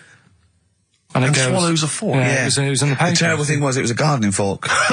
it was awful, you know. What- or is that stupid? That'd be stupid if it was a gardening fork, wouldn't it? I tell you what annoys me though with things like that. 'Cause Me? in the paper, it was, well, you do, and everyone knows that. You do, honestly, no. Right? You do me head in. The way people say it must be great working with him. Must be brilliant. No one It's not. says It's a that. nightmare. It is a nightmare. Get on with it. Go on I with can't be Carl. bothered now. Let's just play a song. Because I'm interested. I'm Yeah. interested. Seriously, I am. Come back after this. No. Let me finish the story. Come on. Long links. I'll tell you in a bit. I'm getting annoyed. I'm getting so angry. Alright, the player record of this. Right, okay. Now, you were going to tell us something before we started winding you up. What were we talking about? We were talking about the old man who was mistaken for a small child. It was actually, the 70-year-old who they thought was underage.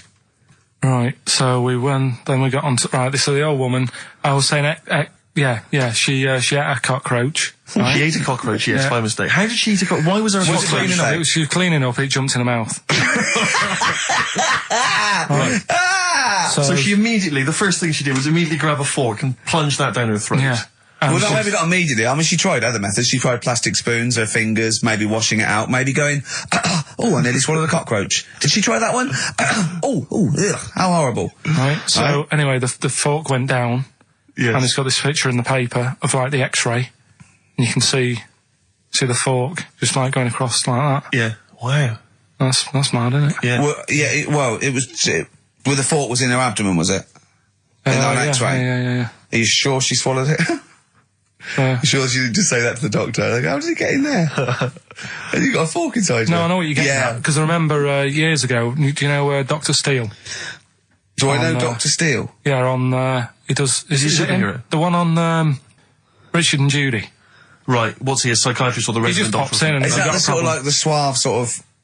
He's not that smart. I know the one you mean, just a normal doctor fella. Sure.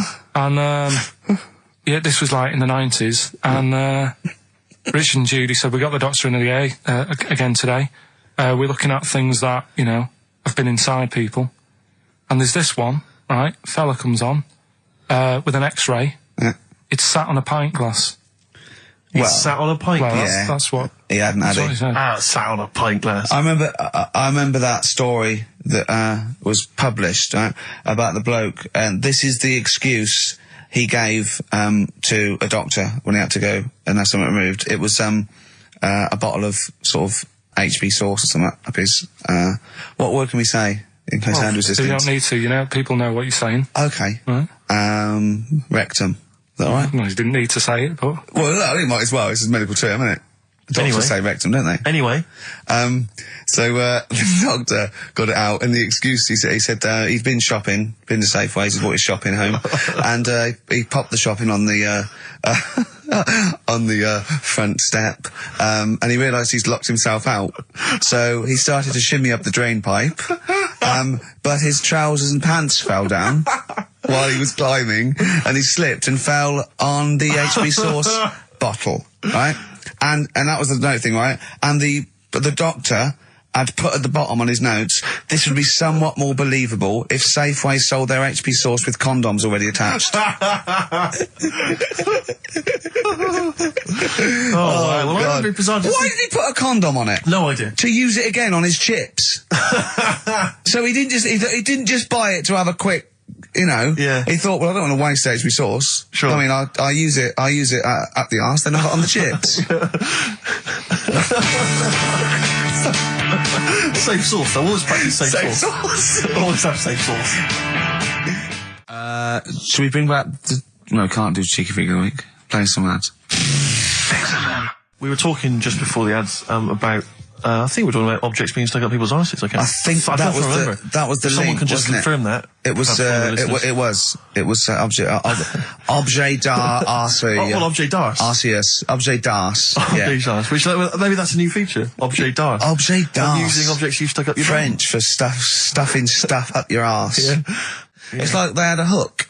Yeah. Why didn't they have a glove? A hook is never a good idea. It's not a practical enough thing. It is if you're abseiling between two buildings in a hurry, because then you can just use it straight down the wire.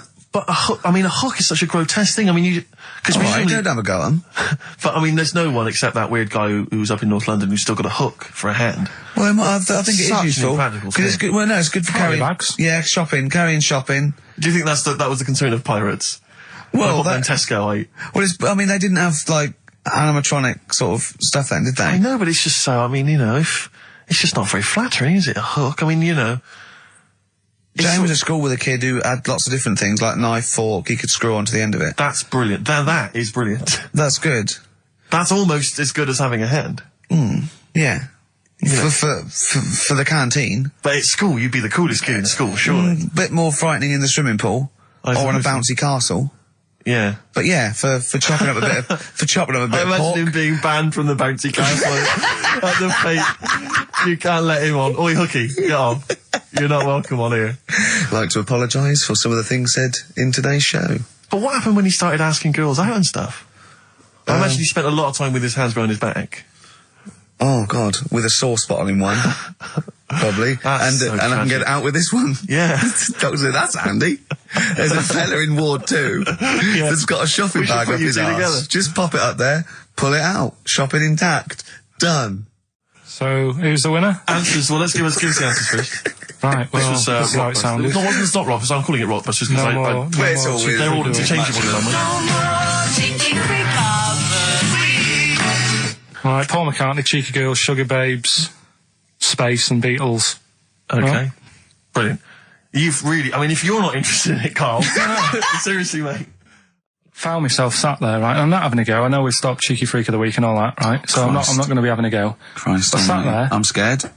No, I'm not having a go. You've always got to remember that. Go on, just get on telling with you it. what goes Get on with it. going I'll in my mind. apologise after. I'm just saying, watching Wimbledon, it wasn't, you know, one of the major games. It was little fellas in a wheelchair having a game. Little fellas in a wheelchair. Right. But for me, I mean, you know, great. They're doing a sport and everything. Don't put it on the telly. What was up with it? There wasn't like a rally going on. No, do you know what I mean? Do you know normally, like with the well, not to Enman, but with some of the other, with some of the other players and that, they're playing for ages, aren't they? It's like, oh, who's going to win this and that? Yeah. None of that. It was just like, hit it, net. Oh, Christ! Oh, God! I don't know what to do! And people would like sat there watching it as well when they've got other games going on in there. That's what I couldn't understand. If you've paid your money to get in, Yeah. I mean, like I say, good on them. If they, do you know what I mean? But it would have been. I don't And they know. will start first in the marathon. I just thought it would have, you know, given the game a swing ball or something. Yeah. You know what I mean? No, yeah, I understand. Oh, God. There's never anything on. XFM in the community. Did anyone confirm, actually, I had an email earlier, Swing ball. No, I'm not having a go though. Tell them. This is what I'm like, aren't I? Sorry, this is recording you as well. What do you mean I'm not having to go tell them? Do you, what you No, think? You but just said do you that know to what I me? mean? Do you think you haven't got a microphone? You just said to London, keep wheelchair sport off the telly because they can't get a rally going. You called them little fellas in wheelchairs. What? And I meant to go, what Carl meant was... What? I mean, what? They can hear you as well. Yeah, I know. It's just that they might think that I'm having a go, and I don't want them to. That's why I stopped Cheeky Freak of the Week, because some people got the wrong end of the stick Right. and what have you. So, Well, it was funny that a woman was born with deformed legs. They might think you were taking the mick. Anyway, I just was wondering if anyone could confirm. We had an email earlier, I forget who sent it in, but thanks very much indeed for it. They said that the Paralympics began this week, and apparently during the opening show, the entertainment was provided by Riverdance. Now, I don't know if that, I can neither confirm nor deny that, but it does seem rather tactless. Let's play a tune. Ricky Gervais. Don't put my name to this last link. Don't put my name to this last link. Ricky.Gervais, xfm.co.uk. Magic, Virgin, if you're listening, we are available probably sooner than we thought. it was all right. I'm a bit worried. Like I say, the last thing that we just talked about, I don't want people thinking, you know, we're having a go at anyone, because it does do me head in. Because I'm the one who always has to deal with it as well when people do. What? You know, we're just talking, having a chat about tennis and stuff. Yeah, the little fellas in the wheelchair, as you put it.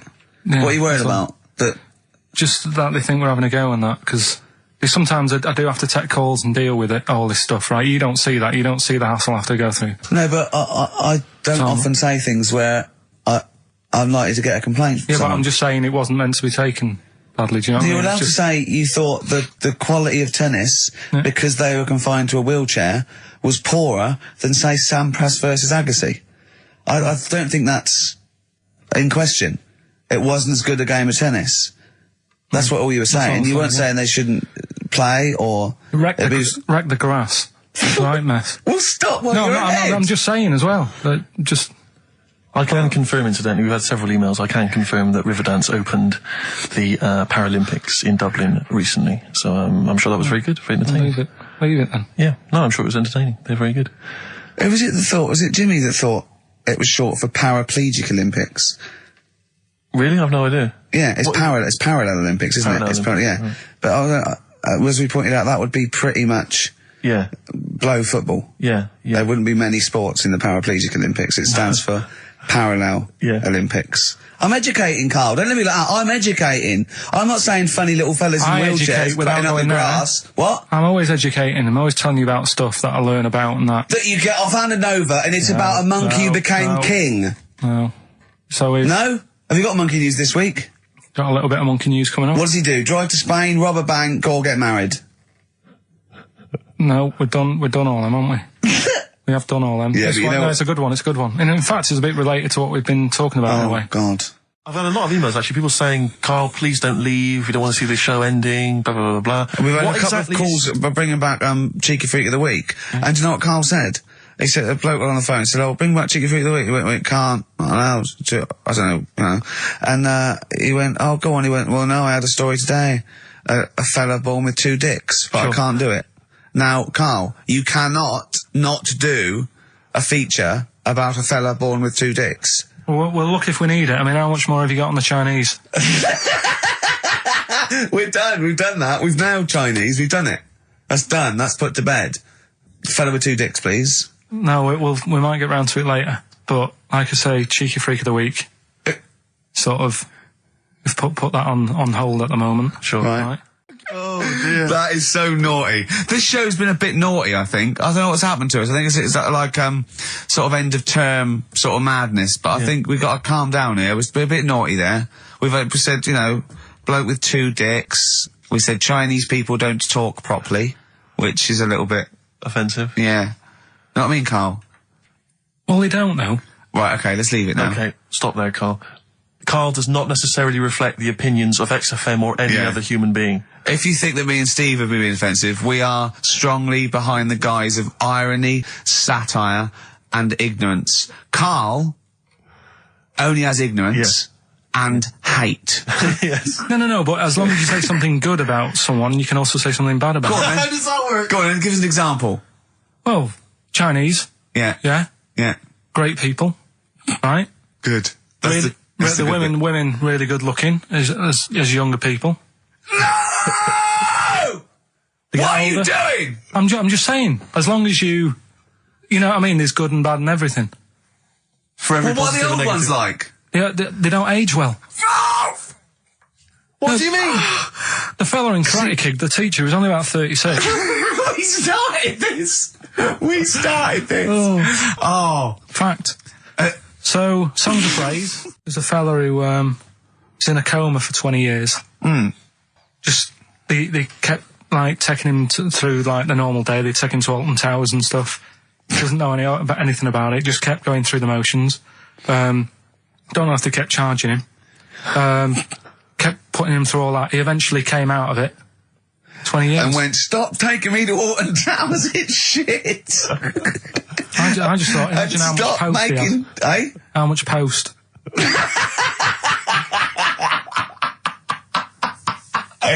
Oh, Did you read about that guy in the paper, Carl? He, sorry, on the internet. He in about, I think it was about 1984, 85, he had a terrible car accident. But this must be it. He went into a coma. This must be what he's talking about. Well, they didn't take him to Alton Towers. Of course they didn't. But you've got to try and decipher the truth from the conjecture, from the thing that I mean, don't forget, Carl realises that he's had a dream. He talks to Suzanne and goes, that was good, wasn't it, last night we were in the plane? She goes, no, that's a dream. He goes, oh yeah, where's my cornflakes? You got to, you know what I mean? I can now decipher what he's actually seen, what he's read. Well, go on, what did you... Well, I'm assuming it's the same guy. It is the same guy. It was a guy in some small American town, and he'd had a car crash and he'd gone into a coma, and his wife had left him. She'd gone on with her life because he'd been in a coma since then. And he had just woken up recently. Marriage wasn't working? Marriage wasn't working. He just wasn't paying enough attention.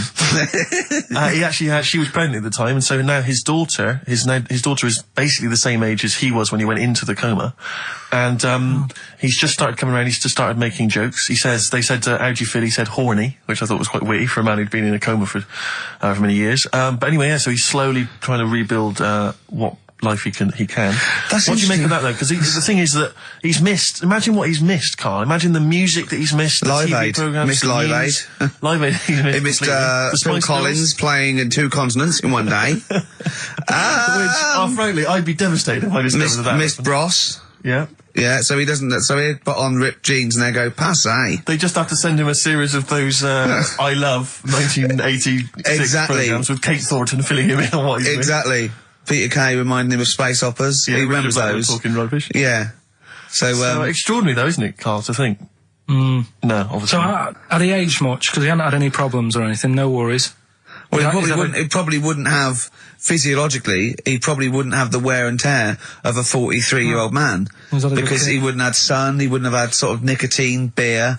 Unless they were just feeding that to him. Anyway, still. Yeah. Yeah. So you'd feel groggy though, wouldn't you? Yeah, you might feel a bit groggy, yeah. Well, he's not fully back to normal. I mean, there's some kind of residual brain damage. Yeah. But nevertheless, he can form sentences. He's got no real memory, so he can't remember a lot of things. It was just when I saw Carl, that. have you been in an accident? So we giving the answers out for what's it now? Oh, later, play a tune. I'm bored. Bit of Snoop Dogg. Oh, play Yeah, this programme was on. It was Wednesday night, something. About this little lad.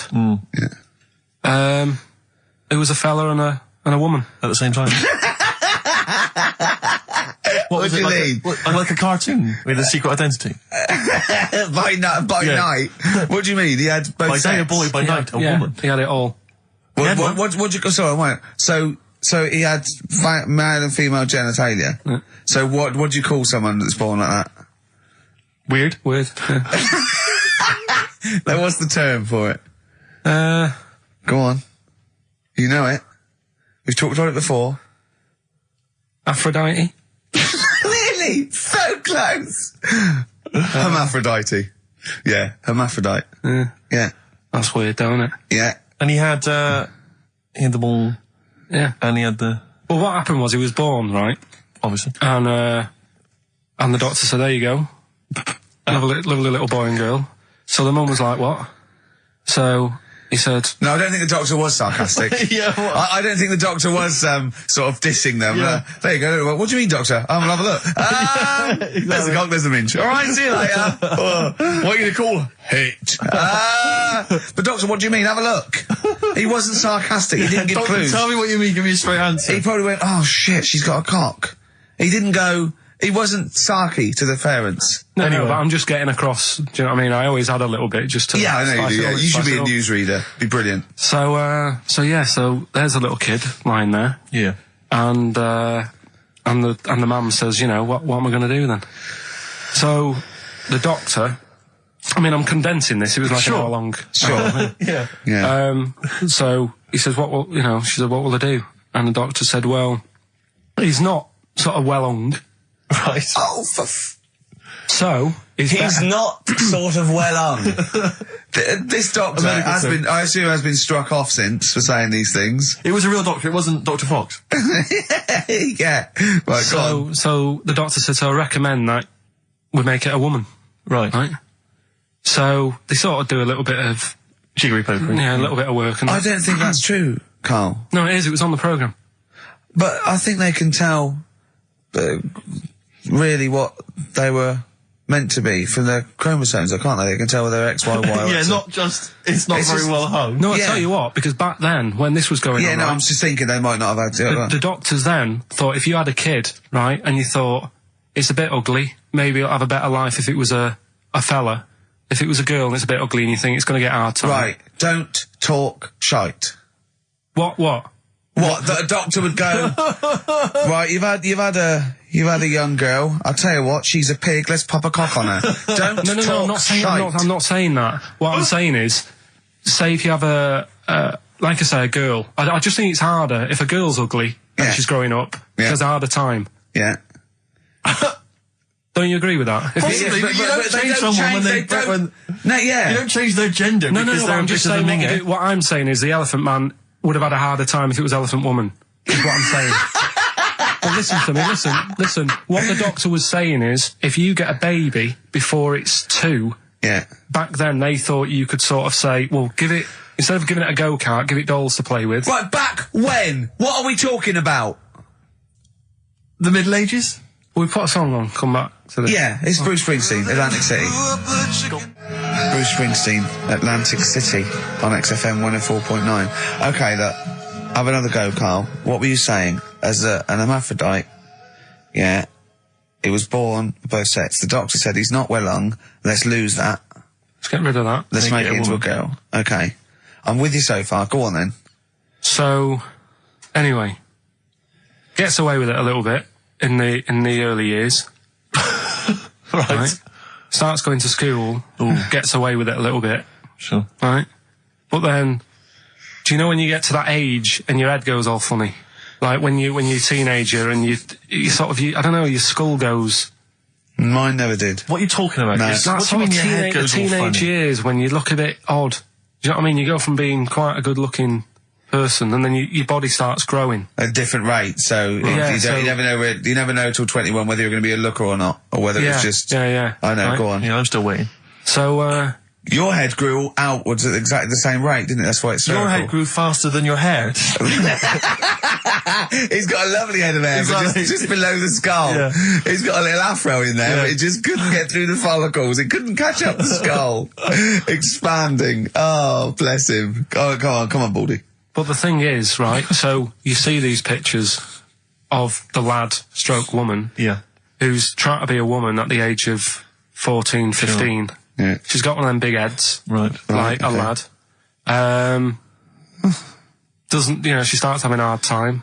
She doesn't want to play with the mates, with the dolls and all that. She's more into go-karting and that sort of thing. Gets to an older age. Yep. Decides to go back. Is now sort of with a woman and having a life of a fella. But did the doctor keep it for him in case he needed it? No, he's had one put on though. Has he? Where'd he get that from? Don't know, maybe that bondage shop. What do they do when they do that? Do they put on a... What do they do? Maybe someone could call in and tell us. If you're a woman and you have a... Do you want to speak to someone who's got that information? Yeah, I do want to know. What do they if you've got that information, I don't want to talk to Do them. they construct one? Do they construct it? From plasticine? Or do they whack on a dead one? What? What? Whack on a dead one? Yeah. What? What? That's not, it's not, what do you mean? No. When a woman has a knob put on... Yeah. To have a sex change, where do they get it from? Is it constructed? Do they find, like, I don't know... From a donor. A donut? From a donor. Oh, well, yeah. A donor? A donor, yeah. Yeah, but presumably it's like... Maybe there's someone who well, wants after to they're become... dead, I mean. No, I thought maybe very few people... It's not like giving someone a kidney and then sort of like celebrating with them. Maybe if you're a guy and you want to become a woman, you've That's got one to true. spare. That's true. Yeah. But a swap. Yeah, just do a little swap, probably on the internet or something. Or Noel Edmonds. What do you mean? On Swap Shop. He's not a man. No, but you could go, we got a fella here who, got a lovely, nearly new, unused penis. Yeah, Keith Chegrin out in kind of Bognor Regis. Wants a couple of tits and a fanny for that, so, call in. It is weird. I mean, I don't want to go on for this too long. We've probably got about a minute left for the first half hour, and I reckon should can this sort of... What, 30 minutes of genital talk? But That's enough just on a quickly, Saturday afternoon? There's Go on. one in a museum. I think it's like that London Museum. What? One what? Well, do you know like how people are buying weird stuff and that to put in museums? Yeah. There's this device that, I mean, think about it. Years and years ago, they used to torture people, didn't they? Yeah. Really badly. And the device Yeah, that there's they've got... no real good torture, but go on. I see your point. Yeah, but this device, right? Think about it. You've done something really bad years ago. Yeah. Right? And you're thinking, oh, what are they going to do? Do you know what I mean?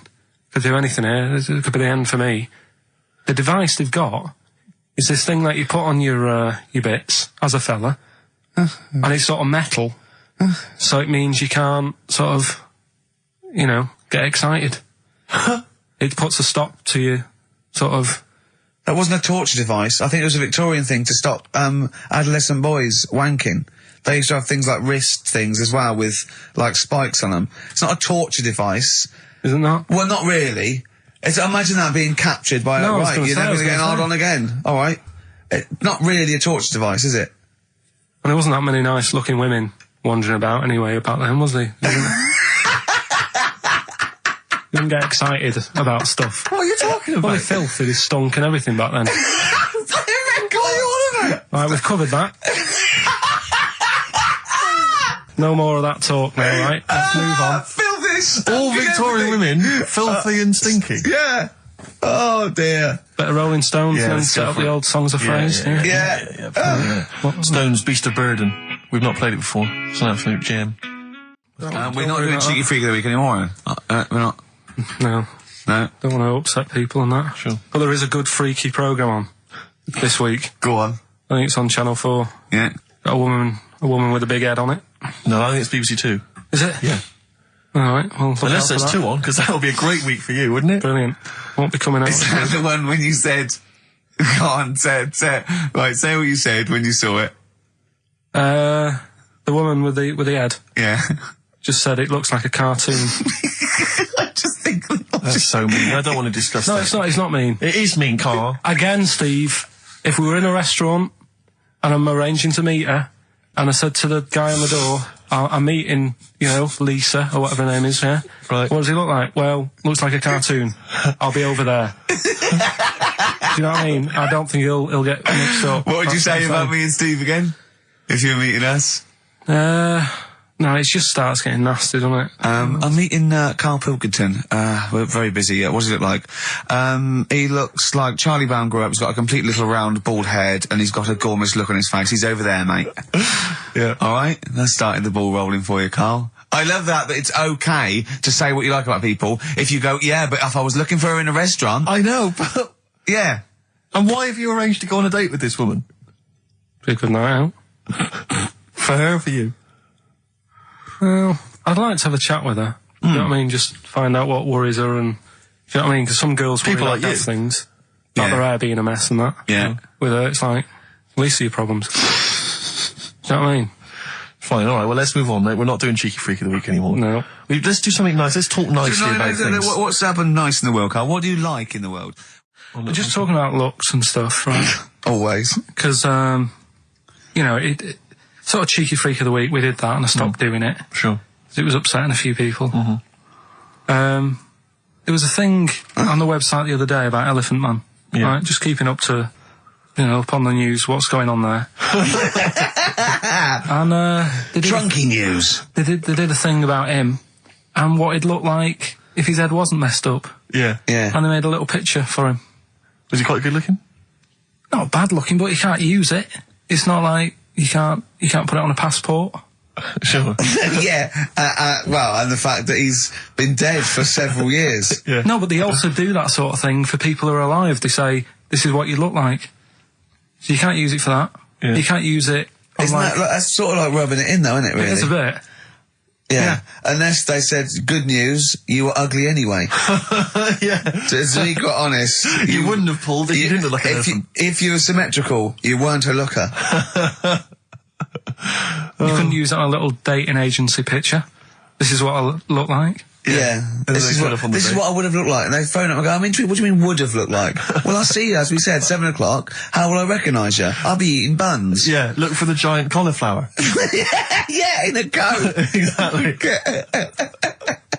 I love the fact that you're keeping up to date with what the Elephant Man might have looked like. Yeah, exactly. That is amazing. Carl's news is largely what's happening in around 1880. Yeah, or what might have happened Exactly, yeah. around 1880. No, but it's sad though. Did you watch that thing in the week? That What Are You Staring At programme? I didn't know. I couldn't face it. I know what you mean. It was about people who'd had unfortunate deformities. And stuff. Yeah, and it was really sad. I suddenly felt bad about, some of the stuff we'd talked about and what have you, because Can I just say something, like, that's quite a nice thing to say. I suddenly felt bad about some of the things we talked about. Should we go over what we've discussed today? what? What subjects have we brought up today? How can you feel sorry about things like that when we're still doing it? No, I'm just saying, you have a laugh and that, but then you see a programme about it and you go, oh. What, you realise they're real people you're talking about? Yeah. When do you ever forget that? When do you ever forget that when you bring up these cheeky freaks of the weeks, or when we talk about Rick Waller, that there's not a real person on the other end thinking about it? Yeah, but sometimes it's hard because they don't look like real people. Don't slag off Rick Waller. That girl was on with a big head. Like Bo Selector. I think we should have done something like some roundups, like Cheeky Freak of the Week. We could have done Cheeky Freak of the Year. What's your Freak of the Year, Carl, if I put it to you? What, out of all the ones that I found out about? Yeah, all the ones that have ever been, yeah. Well, no, you have the Elephant Man in there that you found out about at the end of the 19th century. Go on. Watched The Elephant Man again last week. Good. Yeah, loved it. Probably that one, the kid who was like 7, but aged to about 38. That was pretty weird. That amazed me. That sort of blew my mind. No, it was worse than that. She was about 90 or something, wasn't she? She is now. But back then... a couple of months ago she was 38, but because of the ageing... She's sort of aged fast and that. Yeah. It's really... This is the one that you think should be allowed to get fags and beer and an off-licence because she's got the body of a 90-year-old. Well, yeah, it's only fair, isn't it? Let her have a decent life. Even though she's 6. If she wants a packet of fags... The doctor said, you're older and that. Even though you're 6, you are sort of 72. If she wants a packet of fags, let her know. She was 72 September, wasn't she? Yeah. So, yeah. But it was that's probably Do you actually think thing. that would be a good idea to give a 6-year-old with an aging disease a packet of fags? If that's what they want. And a pint of Tennants. All the stress and that she goes through. It was saying something about how she has to have a passport picture done every 3 months or something. Do you know what I mean? Wow. That's what she's dealing with. So that was probably the weirdest. Can we just say that Carl doesn't take the mickey out of these freaks? No. These people. I just, it's things that fascinate me at the end of the day. Yeah. Things like that are weird. And things that, there's certain things that people get excited about that I think, well, what are you getting excited for? Like what? News. Do you know I normally do the headlines and that? Yeah.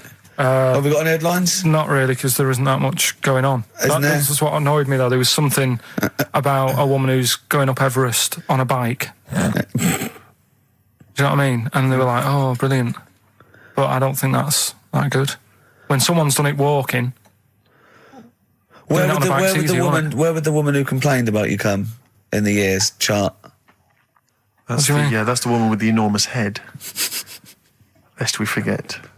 She took offence to some of the comments you made on the show, and rightly so. I can understand. I was out of order, and so I'm sorry about that. Yeah, well, I'll just explain again that Carl.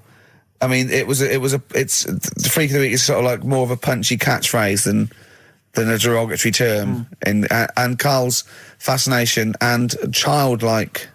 I think we'd have to include Carl in the roundup. Yeah. He'd certainly be in the top 10. I think the fact that she didn't sort of pursue any official complaints means that, she's a bigger person than you, Carl. Yeah, really, because, certainly, Well, so...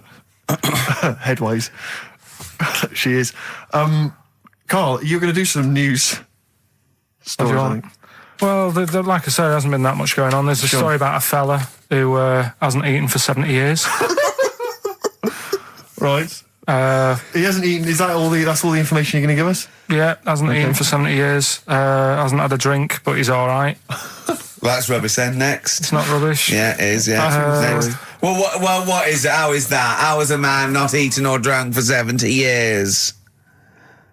It's that thing, isn't it? Your belly gets used to it or something. Steve, has he misinterpreted it or is it rubbish? Well, it does, to be honest with you, it doesn't actually offer any explanation. It just says that that's what happened. Right, so that's rubbish. It doesn't go on to anything else. A woman's had 6 organs transplanted. Woman needed a new kidney, a new heart, a new stomach, a new liver, new kidney, intestine. Does that mean that she's the same woman? I know. You'd just say forget it, wouldn't you? Yeah. Wouldn't you know? Well, not really. The organ is just a lump of tissue. If you're that knackered, call it a day. And don't waste time with that. Yeah. And good advice. There's a woman who hasn't slept for 8 years as well. Well, that's impossible. Again, you don't have to see that, Steve. Yeah. That's the news for the week. Yeah, all rubbish. Next. Do you want to apologise once more for anyone you might have offended over the year? Yeah, like I say, I never upset anyone. We're just chatting about stuff. It's just chatting. It's from the heart. You see something, you say, "Oh, it looks a bit like so and so," or "Isn't it a bit?" You're not really, you don't really try and hurt anyone's feelings, do you? But I think most people know that. And I've got to apologise for laughing at anything you say. I actually can't help it. Again, it's not vindictive, but when Karl comes out with some of the things he says, it's impossible for me not to laugh or react. So, have a Merry Christmas, everyone. Well, before that, Rick, is there some final, for the year, Monkey News? Tell you what, let's play a good song. Okay. Right, we'll have a bit of Monkey News, and then that's it. A bit of Amy Mann, then. Perfect. Brilliant, this one. Well, there's the best band in Britain, in my opinion. Big words. The Darkness, Growing on Me, on XFM 104.9. I'm Ricky Gervais, with me, Steve Merchant and Karl Pilkington. Have you got the album? And already, they've had an argument. Yes. Well, I don't know whether we need to cheapen the show by discussing it, but I asked for a particular track. Karl is the producer, and he failed to get it for me. He's failed to bring it up from the record library. Completely failed in his mission. He needed to get 2 records, and he failed to get one of them. A 50% error rate there. Yeah, but like I said, I looked in the system, it told me what album it's on, I brought that album up. I'm busy. But, okay, so fine, you're absolutely fine then, that's no problem. Once again, that's a great excuse, Karl, brilliant. The show has been ruined, it's been partially ruined, but you've got a bit of an excuse. Alright, I didn't make a big deal out of it when you said, oh, and whilst you're down there, get us a new 50 Cent single. I never said, while you're down there, get this new 50 Cent single. I asked you if 50 Cent single was lying around. Yeah. If it hadn't been here, I wouldn't have worried. So I get it, yeah, I did that for you. Right. And when I come up, you say, has it got swearing in it? Well, I don't know, it's 5 to 1, Steve. You're the I haven't got time, I've been whizzing around. You're the producer, it's the brand new single. I'd have thought it had been lying around in the XFM office anyway. But I don't have time to sit around listening to music. Sure, well, yeah. Right? I know that you have. Now you've got an iPod that can hold 7,500 songs. I don't know when you're going to get round to loading all them on, but I haven't got the time. Sure. Busy. Yeah. Fine, okay. No, that's a perfect excuse, Karl. Well done, mate. Right. I just hope that I never have to depend on you in a real emergency. Uh-huh. I had a bit of bad luck as well. I wanted to play R.E.M. and maybe the listener can help me here. Can you email in ricky.gervais@xfm.co.uk if you know what song I'm thinking of? It's an R.E.M. song. I think it's on the album of the last one before. And he says Mulholland Drive and I'm Steve McQueen. That's all I know. I'm sorry, I can't think of the title, so I need the title to look it up, if you know what I mean. I can't put in like that. I can't put in Mulholland Drive. The system goes, what are you talking about? So I need the actual title of the song to look up to find it down in the library. Oh, well, I'd go down yourself if you're going to go down to the library and get that. I wouldn't send Karl, because... Ricky.gervais@xfm.co.uk. But if he wanted to, he did have time, because he came in at 12:20 rather than 5 to 1. Yeah. No, I told you about that record that I wanted it yesterday, didn't I? So you had 24 hours notice. So that's not really an excuse, is it? But I did find one of my favourite songs of all time, which is Bones off the Bends album, and it's Radiohead on XFM 104.9. And here it is, because you gave me lots of time to find it. So. Sure. Yeah. Could have brought it in himself. No swearing in it. Bones. Radiohead. The Bends on XFM 104.9. And thanks to Paul, who's emailed Actually, there's in. a whole bunch of other people. Lots Nick, of people. we've got Davey, Steve, Ashley. It's Electrolyte. It all comes flooding back now. We've got that. I've got it out of the library. We're going to play that. That's done. It's interactive. I've used the listener. I've shown the listener, right? I've helped them to help themselves. Sure. I've said, if you want to hear it, tell me what it is. They tell me what it is. They're going to hear it. Yeah. Do you know what I mean? Perfect. Saves going down the library and, well, we don't... Yeah, well, we know mistakes can happen if that, if you have to go down the library. Yeah, and I checked it, though, to make sure it was the right one, you see. It's just a little bit of... Well, it's a good rule that, generally, if you pick something up, a CD, That's right, we want to play on a radio show, a live radio show, you normally check at the back. Oh, yeah, that's right, yeah, if you want a job done, do it yourself. You're absolutely right, Karl. So... But anyway, look, let's all make friends, let's kiss and make up. Yeah, touch and make up. Yeah. Let's just... Well, I'm up on Karl at the moment, because it was my birthday in the week, and... Not only has he bought me a little vibrating thing to put on the chair, because I've got about that, so that vibrates. That. Actually, we can hear it. Yeah, I'm going to do it between records then. Right, and what's that doing to you as you It's just, it sort of like sends a little pulse into your sort of muscles, relaxes, doesn't it? I've got to relax on air. If I'm relaxed, the listeners relax, we're all happy. Sure. He's also got me this little electronic bongos, and I thought we could do like... Oh! Chimpanzee that, monkey news, so it's like a jungle sort of thing. Sure, yeah. Brilliant. Well, that's always been one of the great jingles that even has that. I've got the vibrating... Oh, chimpanzee that. Monkey news. Dr. Fox, if you're listening, I think you'll know that's a clear improvement in this show. So thank you for those. It's alright. Let's see. What did you get him? What did I get him? I couldn't get him anything. I was too busy buying myself an iPod. You're joking? Well, it's a little bit gay, isn't it, giving gifts to blokes? Yeah, it is, but for someone who's like major. Yeah. Play a record. Someone who's major? What do you mean, someone who's major? Well, because he's a major celebrity? No, made you. Oh, made you? Yeah. Right. That's Yeah. Crazy Beat. Blur. Alright? On XFM 104.9. Brilliant. Yeah, so I also got, Jane got me a few nice presents, including my favourite of all of them, a real bow and arrow. A real bow and arrow? Yeah. Right. And what, you know, you're going to rob from the rich, and give to the poor? Yeah. I just got to make the little outfit. You and your merry men. She's got me like 2 yards of green felt. Sure, yeah. And yeah. I've just got to find and a tailor. tree house. Yeah, someone who can make me a lovely little natty outfit. Yeah. Why has she bought you a bow and arrow? You live in central London, so where are you going to be using We've got this? a garden, I did it yesterday. I've got Right. my finger though, because I'm like a protector, so it's just, it goes so fast, isn't it? I didn't understand that sentence. I'm here in the studio. I saw you point to your finger, so I'm guessing from that maybe you injured your finger. Yeah. For the listener, again, what exactly were you talking about then? No, because when you pull it back, it's... Okay. So... And do you have a target? What do you use as a target? I've got a big cardboard box flat on it, down the tree. Right. I go, oh, it's brilliant. Sure. I'm getting a bit excited thinking about it. Yeah, no, indeed. Because when I make that outfit, I'm going to be running round. Yeah. Yeah. So, and do you have a picture, like a face maybe on the target, like Osama bin Laden, something like that? Yeah. Sure. No, it just says this way up, fragile. Right, okay. I forget what came in it. But, you know, it's good fun, isn't it, Carl? Bow and arrow, isn't it? Brilliant. Yeah? Would you like a little bow and arrow? Yeah, it's alright. Yeah. I forced out a rifle as a kid. Did you? Yeah, that's... A real one? Yeah, just shooting cans and stuff. Yeah. It's alright. So... Well, a wonderful anecdote. Well, I went out with a drink with Carl in the week, and we went to a restaurant, didn't we, Carl? It's a good night. And we sat there, and next to me, when Carl came, next to me was, what's his name? Ross Kemp. And he was sitting there, and I saw Carl, and I tapped him on the shoulder, Ross Kemp on the shoulder, and I pointed to Carl and him, and I said, it's nice to see you two back together again. Nice. And Carl was horrified.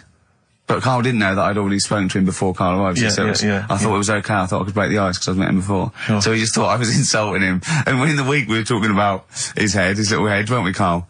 And Carl suddenly stopped the conversation and said, if I had hair, what would we be talking about now? I think he'd had enough of everyone talking about it. And he looked good though. It's a special little do. He had it sort of, you know, cropped a little bit more. I like it when he's just freshly had it done. Mm. Do you like? Yeah. Has that ever happened to you, Steve? If you're somewhere, say if you sat somewhere, does someone sort of, you know, is he anyone else who you look like, or would you say you're a bit of a one-off?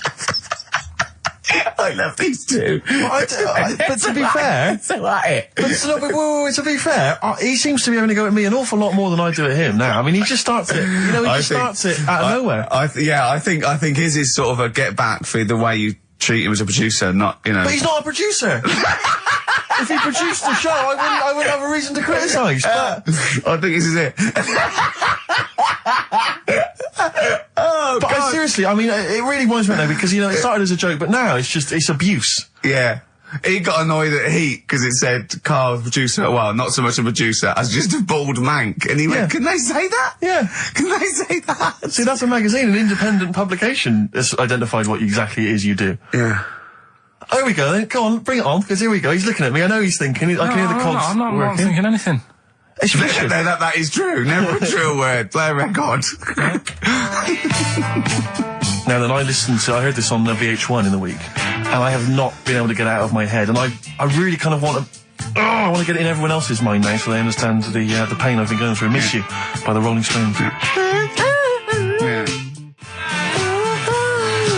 I hope that's now embedded in your brain and you can ruin a week by having to sing that constantly, irritating people in shops and everywhere you go. Miss You by the Rolling Stones. Good track. Good track. Carl, Jonathan, Ross came out with us, last week, and, we were talking about stuff. And Karl was mesmerised when Jonathan told a story that he was bored once in a hotel room and shaved his arse. He shaved his arse? Yeah. Sure. And Karl, you didn't stop questioning him, did you, for about... I just wondered, at what point do you sort of say, oh, this is getting on my nerves? Do you know what I mean? Yeah. It's way too long, tucking it in his socks or whatever. Yeah. But it's not, I mean, it is boring in hotel rooms, because I told you before about when I was in Edinburgh and had nothing to do, there was nothing on the telly, and you sort of, you've eaten the shortbread biscuits, and Yeah. And so that's when I read the phone book to see how many... That's when you read the phone book? Well, to see how many Macs were in Scotland, McAteer, Macintosh, Sure. Yeah. and there was 42 pages. Yeah. Yeah. Jonathan, I don't know if he'd already done that. Yeah. And, he said he shaved his arse. Now, when we say he shaved his arse, so Not his cheeks, Oh, all of it? all of it. That's the Did he impression say I had. that? Well, I think that's... But other than the cheeks, But then, there's not much left. But then we got to the fact that me and Jonathan, if we pulled our wealth, we could have shaved Karl's arse for £1,000. Right. And he said, yeah, for £1,000 you can shave my arse. Suzanne said, can I say this bit? Your girlfriend said what, Karl? She was annoyed. She says, well, I'm not allowed to go there. Why is anyone else? And of course the whole table stopped and leant in and said, what? She went, he doesn't like me touching him there. I went, what do you mean? This is too much information. It was too much information. I like the fact that you've had this conversation with her. I like the idea that she touched your arse once and you went, woo, hands off. Yeah. I love you, but keep your hands away from my arse. Do you know why he said he's talking about the most intimate part of the arse, the middle arse he's talking about, and he said, I said, why? He went, it's a bit gay, innit? I said, how can a girl touching it be a bit gay? If you stood behind it, it could be anyone, doesn't it?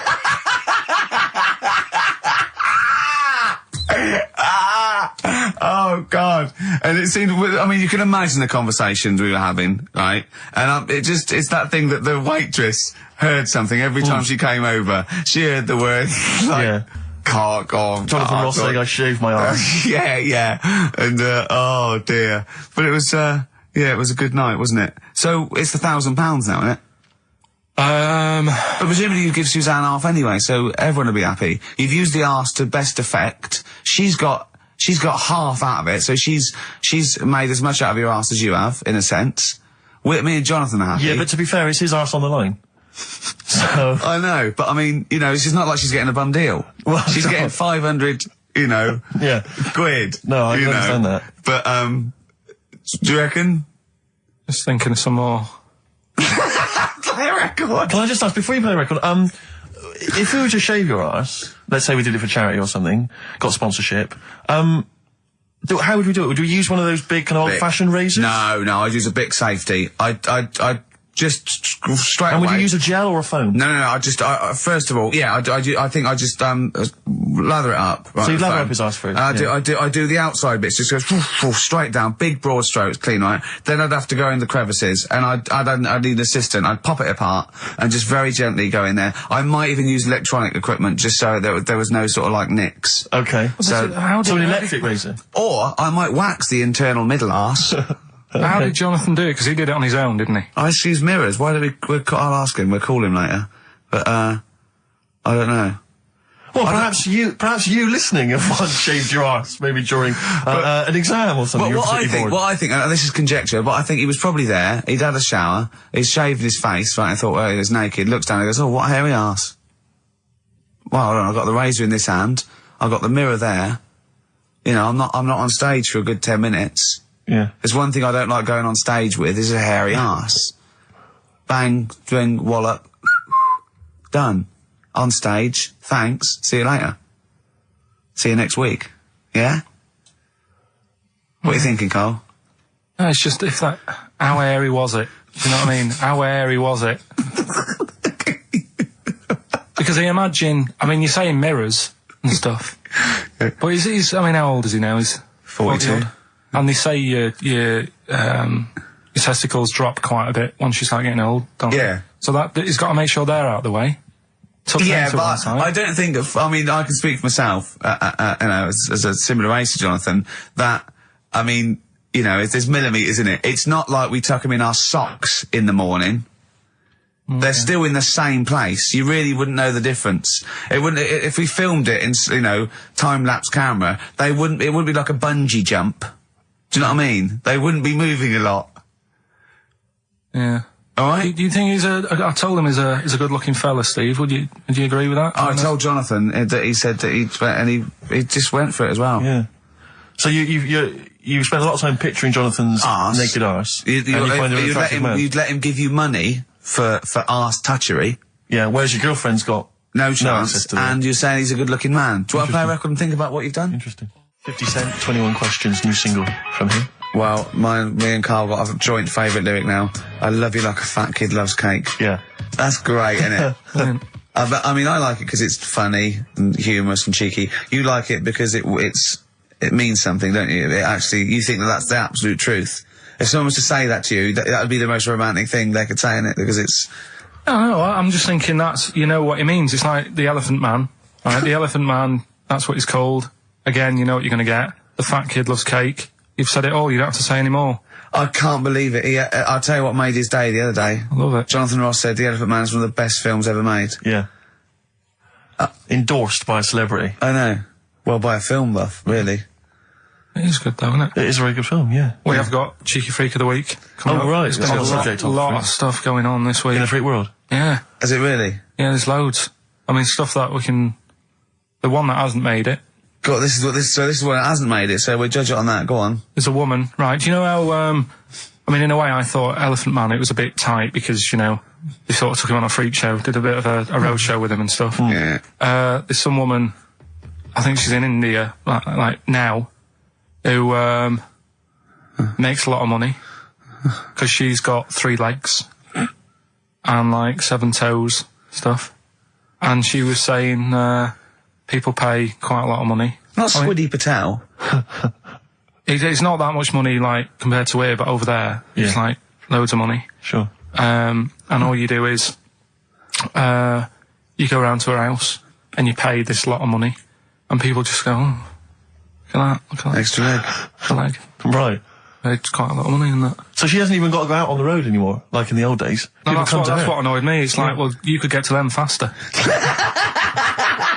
You go and see them if they're paying the money. Sure. Oh. But yeah, What she could do is go in and buy a pair of shoes, right, and then nick one on the way out, because they only put one out, don't they? Good idea. So she could get, 2, 3 for the price of 2. Just one of the many perks of having 3 legs. Just one of the perks of having 3 legs. The other one is, keepy uppy. But she'd be good at that. Shouldn't do that. She just stays at home and puts the feet up. But anyway, that's not even Cheeky Freak of the Week. That's coming up later. Oh, brilliant. Now, Rockbusters, dead in the water, isn't it? We've killed that off, have we officially? We killed off Monkey News and Rockbusters. Didn't I tell you that there was some sort of petition for Monkey News? Was there? What was the story? A lot of, it's loads of emails and that. You mean you've done Monkey News? You mean you want to do Monkey News? No, but seriously, there's uproar. And people were like, you can't get rid of Monkey News. Yeah. Don't be doing that. Loads of people. Was it monkeys? Trying to write the complete works of Shakespeare? Did Tony Blair get a whiff of it, and he's coming down like a ton of bricks? And Rockbusters, Steve, if you've got a better competition, then we'll do yours. That's fine. Do you know what I mean? If that's what you want to do, we'll do. What did you want to do? No, I was just wondering whether we should perhaps not do a quiz at all, rather than do that piece of rubbish. Might be better to have nothing. Might be better just to have silence during that part of the show than have Rockbusters. I don't know. If I give you the clues and that, and if you think they sound rubbish, we're not doing it. Well, I know that. I guarantee they're going to sound rubbish. All right, let's make it the last Rockbusters then. This is the last Rockbusters. Well, it depends. This is it. Okay, this is your... If it's good, you get a reprieve. It's all about this. Okay. Okay. Go on then, let's do Rockbusters then. Oh, we're doing it now. Should we play a record and do it after that? Do it after. Well, I'll tell you what, I'll tell you the prizes and then we'll come back with the clues. Because I've dug out that REM track. Excellent. So it's an interactive show.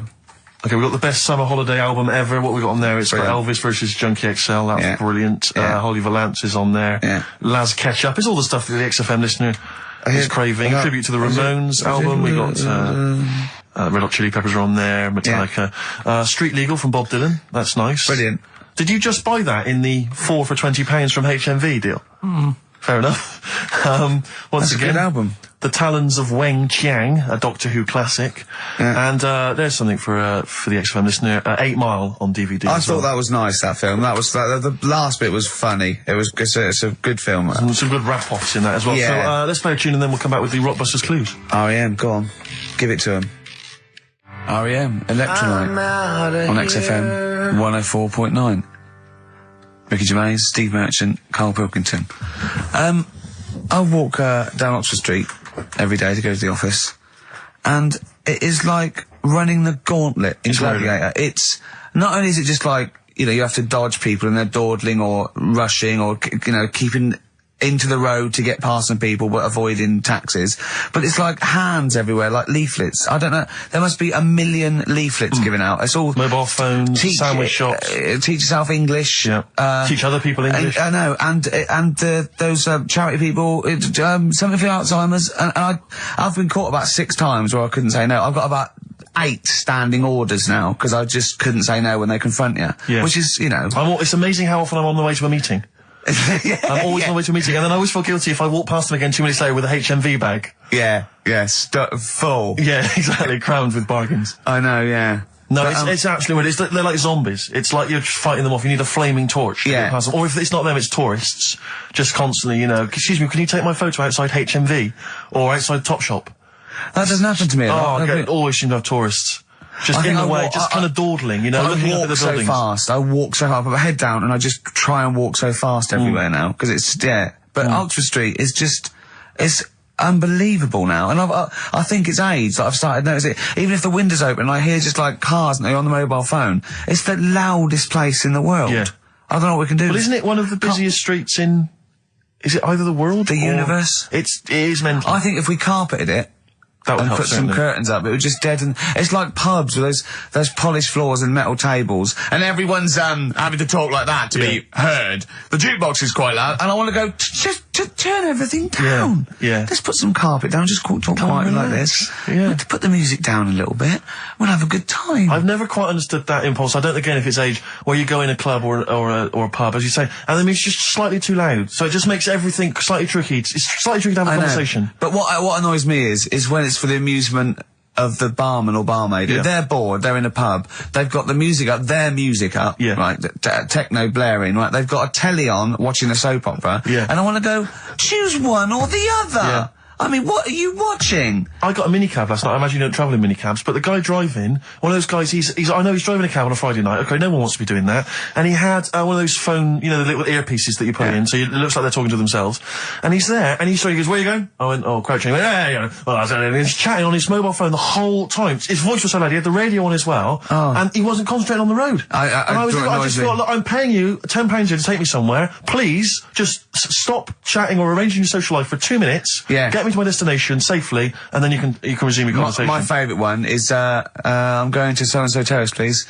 Where's that? I want to go, right, you're not taking me then. Yeah. I mean, I don't know. I don't know. Exactly. I don't drive, I'm paying you. That's why I'm paying you. That's got to be part of the service. But, I mean, I know people who've been in many cabs, didn't know where I was, and didn't have an A to Z. No, I was in East London once. I said to him, I'm going to North London. He went, where specifically? I went, Swiss Cottage. He went, sure. I said, do you know the way? He went, yeah.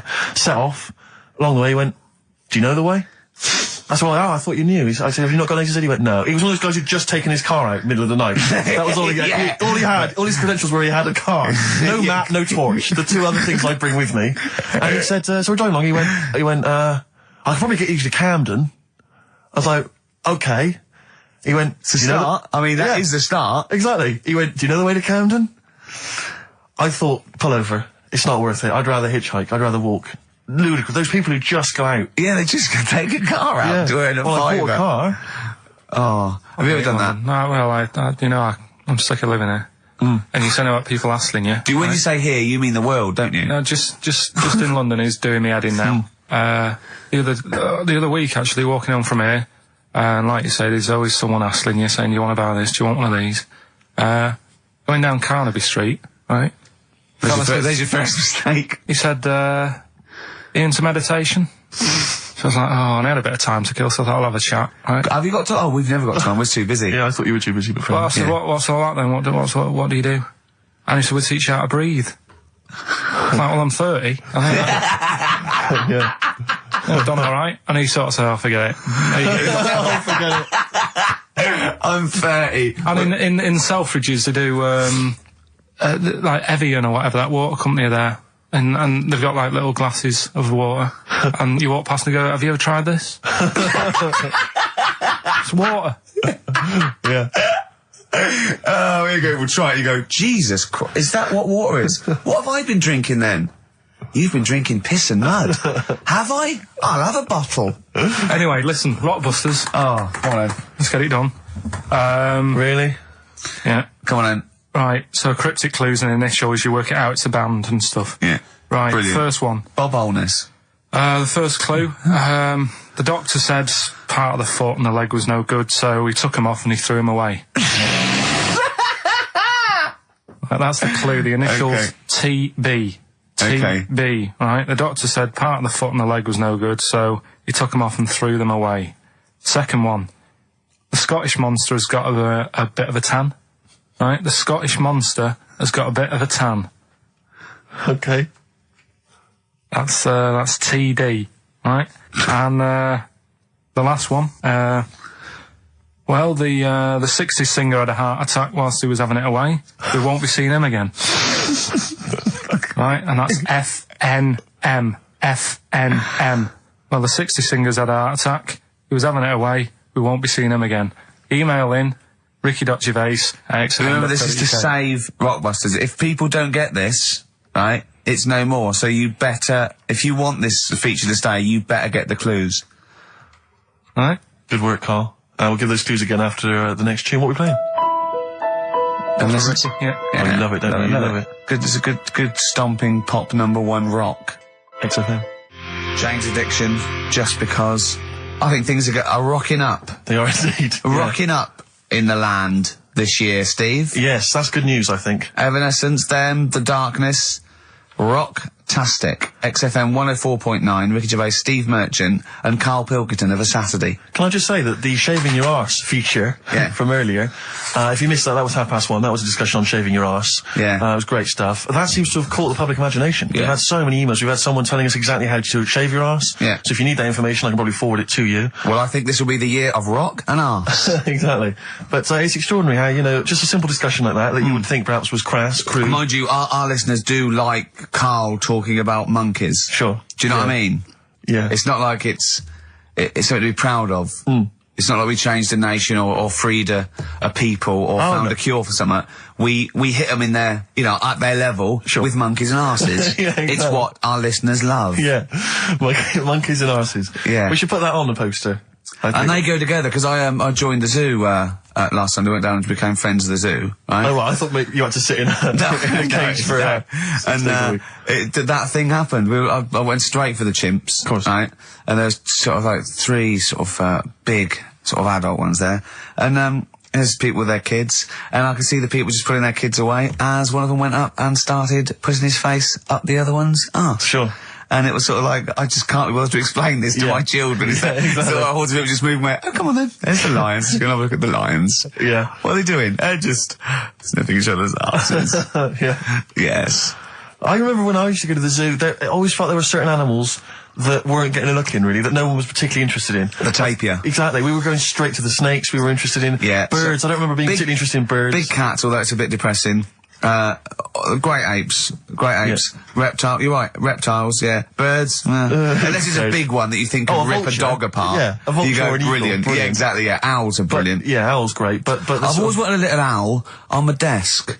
I'd like be doing work and there'd be a little owl there, and I go, can you give me that pencil? And it just sort of goes over and gets me a pencil, goes, cheers, and it just watches me and it thinks I'm brilliant. Do you know what I mean? Not really, no. No? No, I've never had an urge to have any kind of animal sat on my desk. No, Carl? You'd like a little owl, wouldn't you? That helped you. No, I had a little magpie, didn't I? We've talked about that. Oh, he came down and started pecking your grifter, didn't he? Yeah. What was his name? Maggie. Sure. Brilliant. Inspired. And you took it to school and it didn't come back once. Didn't come back. Didn't see it again. Oh dear. Did it ever peck your head? Because you used to have hair, didn't you? Yeah. No, it did. It started getting a bit violent. Really? Yeah. But was it becoming sort of age when it's probably sexual frustration sort, because I think magpies go for shiny objects, don't they? And you were probably sort of Yeah. Probably losing it a little bit then in the front. And so when the sun was out, There's a bit of a sheen on the front. they saw a glare and thought, I'll have that. Yeah. What is that? That's brilliant. Yeah. Or as it was sort of pecking away, it mistook it for a tree. Yeah, because of the noise. Because of the noise. Yeah, the hollow sound. I squeezed his head yesterday. We should just point out, if you're a new listener to XFM, you might not realise that one of Ricky's many sexual peccadillos, I'm assuming it's a sexual thing, I can't justify it any other way, is to just squeeze Carl's head. Yeah. I don't know what it Frontwise, is. sidewise. I don't know what it is. I don't know if it's sexual or, you know, like when you've got a little kitten, you want to squeeze his little face. Do you know what I mean? Do you know what I mean by that, Carl? Yeah, A I said puppy that. or So kitten. before squeeze a little head. Yeah, exactly, and I feel that with you, because it's sort of like, he gives so much. Look at Carl's face, he gives so much. It is like he can understand what we're saying. Yeah. And that's what the connection is, I think, between me and Carl and other animals. It's like he can understand what we're saying. But I squeezed it yesterday, and Carl went, I definitely had something crack. Yeah. Because I'm trying to see how hard I can squeeze it. Yeah, I think that was you just thinking, Carl. To be fair. I think the cogs just started to... No, I mean, I think there is a danger, because I think there is a danger that you could squeeze it too much. Yeah, I know. He did a good deed today, the other day, didn't you? Was it? Yeah. What were you up to? You were just, you were talking about, like, you know, being hassled in the street and stuff. And, I get hassled a lot by the homeless. Don't we all? You should go home to sleep. Yeah. So, I'm here, mate. But no, I do treat them a lot. You know? Treat them. I love that. You had a good day? Yeah. You've been good? Yeah. There you go. That's 50p. Suzanne does the Save the Children thing. You were talking about, you know, charities hassling you all the time. She does that. And I sort of say, well, you do that. I'll look after You'll you. take care of the homeless. I'll take care of the odd tramp around where I live. And how do you treat them? Loads of different ways. 50p I might give them. Yeah. Or I might, you know, they'll sort of say, oh, have you got any money? I'll say, what for? And they'll go, I'm really thirsty. So I'll go, well, hang on a minute. And I nip and get them a little Diet Coke. Sure, Diet Coke. Yeah, they want to watch their weight. Yeah. They're going full fat. Oh, what an insult. Yeah, exactly. To a man like me. Yeah. You know, I'd rather treat them than... Because a lot of people spend money on, you know, problems abroad and stuff. Right. Oh, I just God. think, you know... Yeah, famine I'm relief. just saying. Oh, God. Like what? What do you mean? Like famine relief? Well, you do get sick of it, don't you? You know what I mean? It's that... You get sick of No, it. I'm just saying. Wait. Go on. I'm just... I know, just let whatever you do now, Steve, don't interrupt, because I'm scared, but I just think it's worth it. There's so many issues. There's freedom of speech. Yeah. There's we're not responsible. Yeah. There's he'll get away with it because he's a buffoon. Yes. And it is entertaining. Exactly. So go So on. what's Carl. your all thought? I'm saying is you're saying, you know, who do I give me money to? Is it, you know, little, you know, sick kids or whatever, or is it old people or whatever? HMV. That's where he gives his money to. Chiefly, they get a lot of it, yeah. Yeah. And for me, I just get sick of, you know, problems abroad. It's like, what do you do? What do you do with famine and that? What are you meant to do? How can you solve it? It's gone on for years. Yeah. And it just keeps going. We keep giving them money. They keep spending it. And you're not getting any return for your cash. Well, it's just how many times, you know, they've got to learn. What do you mean they've got to learn? What, you're going to teach them a lesson? What do you mean they've got to learn? What do you mean? Well, what are they doing with it? Yeah, they must have like better interest accounts or something where, you know, look after, put the money in the right things. Sorry, do you think that Bob Geldof sort of writes him a cheque? He goes over and he's in the helicopter and there's millions of them, and they go, it's Geldof from Boomtown Rats. Brilliant. They go, I If hope there's one man that can help us. yeah, I hope he doesn't sing. He's not going to sing. He's got some money for us. And he comes down and he goes, do you want a cheque or do you take Switch? They go, we don't take Switch. He goes, there's a cheque. They get He's things doing like... it again though, isn't he, as well? I Is mean, he? I like, you know, he used to work here, Bob. He's a lovely fella and that, but, Yeah, he's a lovely man. but how many times can you save the world? You know, Yeah. he's over there again helping out, and it's like, well, you know, what do you do? Are you saying don't bother because it keeps happening? Not well, I'm not saying that. You know what I mean? I'm not daft. But that's what you're thinking. And Carl, you are daft. Yeah, exactly. I don't know what the answer is. Do you know what I mean? So you're just saying wash your hands of the whole affair, leave them to it. Yeah. Sure. Are you really just saying it's sort of, it's nature, it's tough luck, just don't interfere? Like a wildlife programme. Is that what you're saying? Don't Are interfere. you basically just saying it's not my concern? This has got a bit heavy. Can we do Cheeky Freak of the Week? Let's play a record.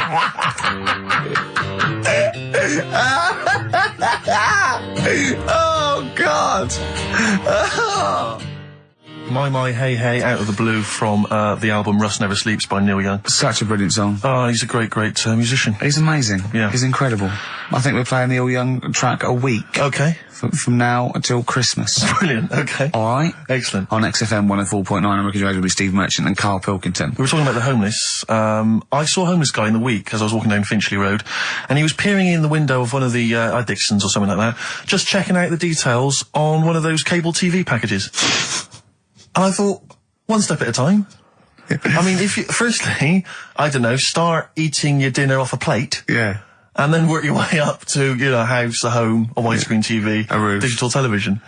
But it's odd. Well, that might answer one of the questions, because I keep getting recognised by homeless people, and I never know what to say. I go, I think, well, either they're not really homeless, and they've got sort of digs or something, and they watch television, or the scariest one is that they've become homeless in the last few months since the office. And I think, oh God, that's really scary. Or they are watching it in Dixon's. They're going, the office is on tonight. Yeah. What are you doing? Yeah. Going down to Dixon's. Or they think you're one of them. Or that, well, I have. Because I mean, the way you dress. Well, no, some that are probably not quite, got their faculties, so maybe a little bit worse for wear, think they recognise me. And they whole scenarios where they're going, remember we were chatting, I was going, yeah, how are you? And it's just they recognise someone. Right, yeah. But that's a bit weird. But I mean, I think that's the worst thing. On a serious note, it is outside health. We're talking about charity, and I don't know, I sort of, got this standard as where I've been sort of like caught in the street. But the ones that I'd choose, I'd always think, charity is what touches you. You can't change the world, but you can change your bit. So cancer, obviously, because I'm so I give to cancer. And I think outside health, the next one must be being homeless, because there's nothing you can do. It's got everything. You're scared, bewildered, you're cold. It's just everything. Even if you're healthy and homeless, eventually you're not going to be. Well, I do feel bad because, I've always felt that I want to give to the health charities, like cancer, for instance, because there's that fear that I might get it. Well, yeah, it's not just that. It's just like, if you're not healthy, that's the first thing, isn't it? If your life's being threatened, there's nothing else you can really worry about. Yeah. But I don't know if that makes it wrong, though, that it's like I'm investing in a possible future. Yeah. Well, not really, because it's the same for everyone, isn't it? But, Yeah. I saw a homeless guy as well, looking through the bins, but he wasn't pulling out food and scraps, he was pulling out newspapers. Just having a read. Yeah. I always found that odd. I see that a lot, homeless guys. I don't know if they're just checking out the TV listings. When he finally gets his When's the office cable, on? Yeah, the office, they've moved it. They've moved it to Choice and UK Gold. I don't blame him, because there is some cracking stuff on cable TV. There's great stuff. But I was flipping through the other day, and on digital TV you can see what other shows are on while you're watching something. I was flipping through, and there was one, and it was called, now, when are you ever in the mood to watch a TV show called I Survived a £200 Tumour? When was that on? Because it seems to me that if you've got a £200 tumour, you probably want to watch something else that'll take your mind off it, Big Brother or whatever. I'm not £200. Well, I can't imagine what this is. A £200 tumour? It must have been an error. £200 tumour? It must have been a £200 tuna. It was probably someone fell in the water.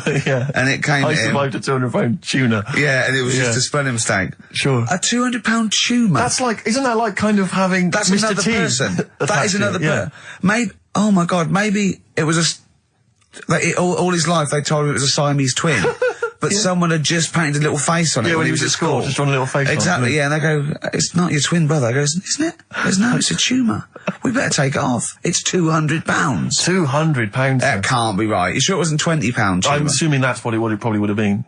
But it was certainly £200 on the digital thing. Maybe that's a mistake. That's great, isn't it? They're trying to make it more interesting. Yeah. It's someone at Carl got there. It's £20 tumour. Let's make it 200. At least they're watch. Exactly.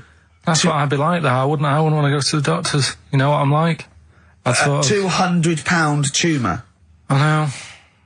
It's just that thing. I mean, you know what I'm like. I don't like. It depends where it is as well. Taking your clothes off and all that. There's the pressure in it. You don't like anything being touched, do you? I remember when he said he doesn't check his balls. He doesn't like the feel. That's live with me. He doesn't like the feel. I think, do you mean that you don't like what it feels like in your balls when you're fiddling with them? Because I imagined it that you meant you don't like the feel, in your fingertips. You don't like the feel of your balls. It's the thing of, you start thinking about what you're actually touching, and there's something in there, and you might break them and all that. I don't like. Oh, they are delicate. I am scared with the little knobbly bits. Yeah. What knobbly bits? But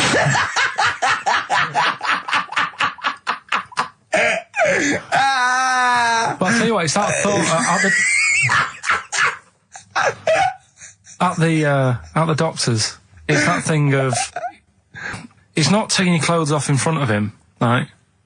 It's the way you've got to take your clothes off, but he asks you to go behind that curtain to do it first. Yeah. So there's more pressure because then you come walking out with nothing on. Yeah. So it's like, why do you ask me to go behind there? Yeah. Rather than if I just sat there having a chat and he's going, so how have you been? It's like, all right, and just taking the pants off. And then exactly. Yeah. It's the pressure. What was don't take your clothes off, and you came out and he lit a candle, and there was some soft music on. The lights were down. Nice. Yeah. Or he said, if it'll make you feel more relaxed, I'll take my clothes off. Yeah, exactly. Yeah. But I'll do it in the form of a striptease. Now, Carl, I'm going to ask you the question, knowing the answer. What do you think of maybe a gay doctor just checking his testicles out? He's a professional. He just happens to be gay. That would never happen, would it? What are you talking about? Why not? Oh, speaking of... Go on. Doctors? No. Gay people and that. Do you know when we discussed gay-only toilets? Yeah. Mm-hmm. It's only... it looks like it's coming into action. No, it doesn't. Right. No way. It was mentioned again. Where? On... Your head. No, I think... Do you think that people in positions of power are listening to this show getting ideas from you? Tony Blair. Makes you wonder, doesn't it? No, it really does. And the funny thing is, why are they getting upset? Why are gay people getting upset that they might have to have their own toilets? Carl, you don't know what you're talking about anymore. You're having a sly look. You don't know what you're talking about. Okay, can we have Cheeky Freak after this? Back it on. Placebo. This picture on XFM 104.9. Steve, you're thinking of taking over as producer, aren't you? Well, I just think it's a shambles. I've asked for Cheeky Freak of the Week, and it appears that Carl's not ready. He's not prepared. No, I can sort of remember it. He's just... I like to have all the information. Contempt for the listener. You've just had a whole bunch of adverts and placebo in order to get it ready. We're having a chat and that. Right, do you want to sort yourself out in future? Yeah. Someone... This is what we were chatting about. Someone emailed in about they watched the £200 tumour thing, and when it was removed, it was carried away in a wheelbarrow. Right? Carl said, what, even when she had it removed, she still carried it round in a wheelbarrow. And he went, I thought it's sort of like she'd become attached to it. You definitely are my favourite thing in the world. It's great. Look at the way he's looking back. But I think they're all the same. The people, I mean, I have had more emails about people saying I watched the £200 tumour and I shaved me arse than anything else. When we ask questions about science, Shakespeare, we talk, nothing. Science concept. We talk about political issues. One person emailed in. They said I tuned into the £200 tumour documentary. It looked disgusting. I couldn't watch for long. What were you expecting? Yeah, that it might sing and dance, do a little show for you. Anyway, so these are really your listeners, Carl. Now I think do you know what I mean? You find your niche, you attract your. I think me and Steve are pretty much just here. I think the people that we had in the early days, Rick, they've long since abandoned us. They jumped ship. They've got jobs. Yeah. They've got jobs. They're out now. They've been released. Exactly. Yeah, they're getting their life back together. Carl, Come on, what's the situation with Cheeky Freak? I've got like a couple of bits. Like I say, I haven't got the in-depth stuff that I know. Oh no, because usually it's it's pretty scientific. Exactly. Yeah. Do the jingle. We've come up with a new one, haven't we? The Freak, say chic. Cheeky Freak of the Week. Right. Well, couple of bits. I don't know which one to use as the main feature for this week. It's not good, is it? Well, there's been another one born. What? Little kid. Who on? 4 eyes. Insult. Just a guy who wears glasses. Come on. 4 eyes, 2 noses, 2 mouths. That's weird, isn't it? This bloke, did he also have 2 heads, 2 bodies? Sort of born slightly separately? He wasn't stood next to a mirror? No. It's weird, that, isn't it? That's all you've got. I love that. That's weird. How much of the doctor said that? Well, Mrs. Parks, kid's got 4 eyes and 2 noses. Weird, isn't it? Any clues? Yeah. Any clues? So that's it. That's all the information. Well, I'll tell you what, that shouldn't be the main one. Okay, I've answered your question. But like I say, what's the idea of this feature? What do I say all the time? Dunno. I always say, think about it. Think about what that would be like. Okay. What? Giving birth to him? No. Being, I think it's a girl. Being like her. 2 mouths. 4 eyes. What would that be like? Mad, innit? I don't know what this feature is. I don't know why. Is there another one? Is that, you said that? I mean, I hope everyone took the opportunity there during that silence to just think about what it would be like. I know I was. What? Could she talk with a mouthful? What? Is that allowed? Because she's got 2 mouths. Yeah. Would that be alright in her house? She'd be eating Yeah, one, she can talk with one mouth and eat with the other, I Right, well, suppose. listen, the main one, right? You've thought about that. That's good. The main cheeky freak of the week. I haven't got all the details. Smallest person ever. Right? How big would you say that is? Carl is now sort of like holding his hands up like a fisherman, long ways. That's about 1 foot. Right. Smallest man in the world. I printed the thing off and I can't find it. There's a little picture of him. Right? The odd thing was... But why have you asked me how, did it say, or was it a picture of him? I didn't really read it. Of course you didn't. Of course you didn't. Jesus. I just saw it and thought, that's What, you that's straight away assumed it was natural size? No, it was that big. But what do you mean it was that big? Little fella, like that. But why are you doing that? What? It was a page with a little fella. How do you know that was natural size? No, it was, because he said it's world's smallest man. And the funny thing is, I've read the first line, I always read the first line, it said world's smallest man. Well done. The weird thing is, he got an head like a light bulb. The shape of it, apparently. I don't know if that's got anything to do with his shape and size. God. That big. His name's Mr. Watts. And the annoying thing is, what got me is, if you're that big, right, don't have your picture taken next to a fruit bowl. Why was he having his photo taken next to a fruit bowl? Don't know. Whoever the photographer was, obviously having a bit of a laugh. Yeah. At his expense. Because you would just stand in the middle of nowhere, you'd look normal and that, but he was stood there, just leaning on an apple. Leaning on an apple? What is this? In what world do you inhabit? No, this was on the internet. I printed it off. Leaning on an apple? Was it Tom Thumb? What is this? Are you sure it wasn't some sort of sci-fi show they're advertising? No, it was Leaning on it. Can you just lean on the apple? Just lean on the apple there. Do me a favour, you stand next to my chihuahua. You're not taking the piss, are you? No, not at all, no. Would you mind leaning on this matchbox? Yeah. Leaning on an apple. And that's what, so it just said there's the world's smallest man leaning on an apple. smallest man, said about his head being like a light bulb, I don't know what that meant. And I just thought, right, that'll do. That's that sorted. Cheeky Rig of the Week done. I think that was on like Monday. Right? I found that. I thought that's done. Printed it off. Forgot to get it off the photocopier. Someone's nicked it. Play record. That you got to... You know, it's just, Steve. No, can I just say, no Carl, point. please, There's no if point. I say, let's have Cheeky Freak of the Week, and you haven't done your research, you haven't got the information, just tell us you can't do it. But don't lead us on. Don't say this in on charade. radio. Hold your hand up to me and go, how tall is that? It's nothing. That's This is radio. nothing. It's nothing. I think it was that big because he was leaning on an apple. It's not enough information. But, imagine Trevor McDonald coming on, going, some news, some stuff. How big's that? How big do you think that is? Yeah. Because there was a fella, coming up after Chris Tarrant. Play record. I'm angry. I'm actually angry. And if Monkey News is in any way similar, you've really pulled your finger out with that, have you? Mm-hmm. Good. Let's have Rockbusters answers next. Supersonic. Oasis on XFM 104.9. Right. Getting through it. It's the Rockbusters. Right. It's the Rockbusters results, really, because this is a very important result. It's whether they stay in the Premiership or are relegated. This is the playoffs for Carl. Okay?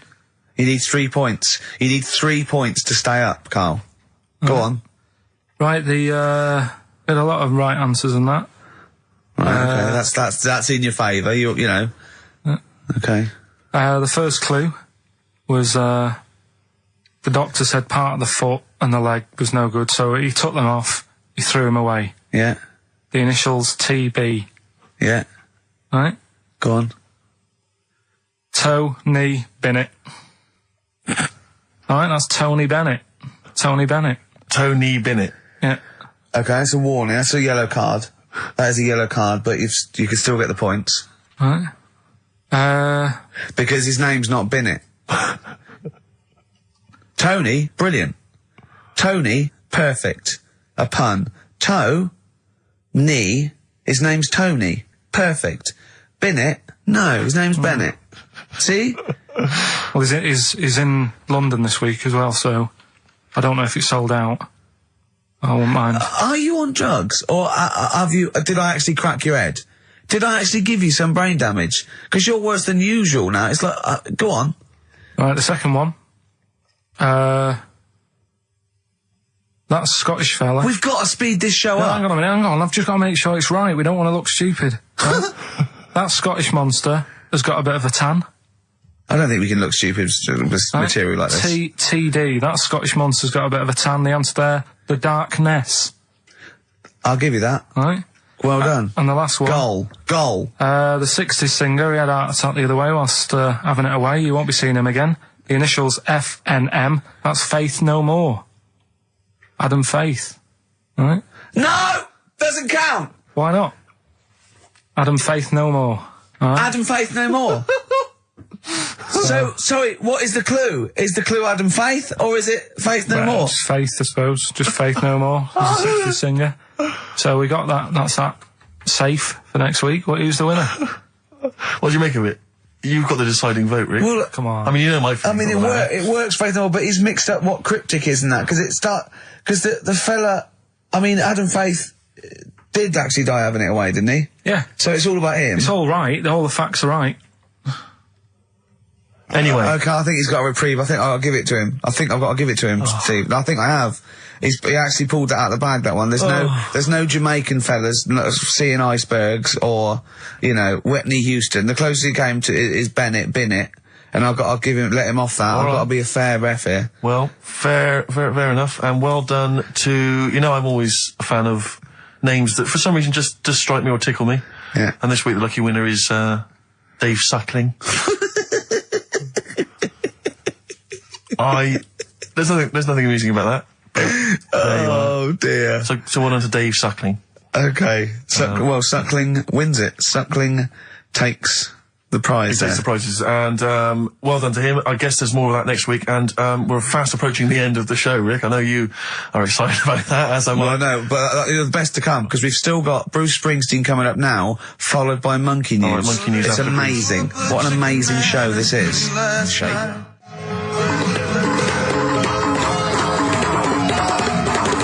Chimpanzee that Monkey News!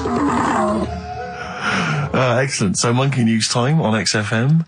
Karl Pilkington, the man in the hot seat. Karl, what have you got for us? Okay, Monkey News this week. We've covered a lot of stuff. We have indeed. Now, do you know, there's places where you can go for, weekend rests and stuff, Sure. and you relax, you sit in a little spa, you might have a swim and stuff. Mm. Well, they've got a place done for monkeys. Of course they have. Right? They can go there, they relax, forget about all the stuff they've got going on in their head. They can have a manicure. Right. Got nice meals. It's not called a manicure, though. It's called a chimpacure. Beauty treatments. Yeah. Right? They look good and stuff. Yeah, well, look good, feel good, yeah. Now, you might think, well, that's pretty normal. Well. The bit I haven't told you about is actually run by a couple of chimps.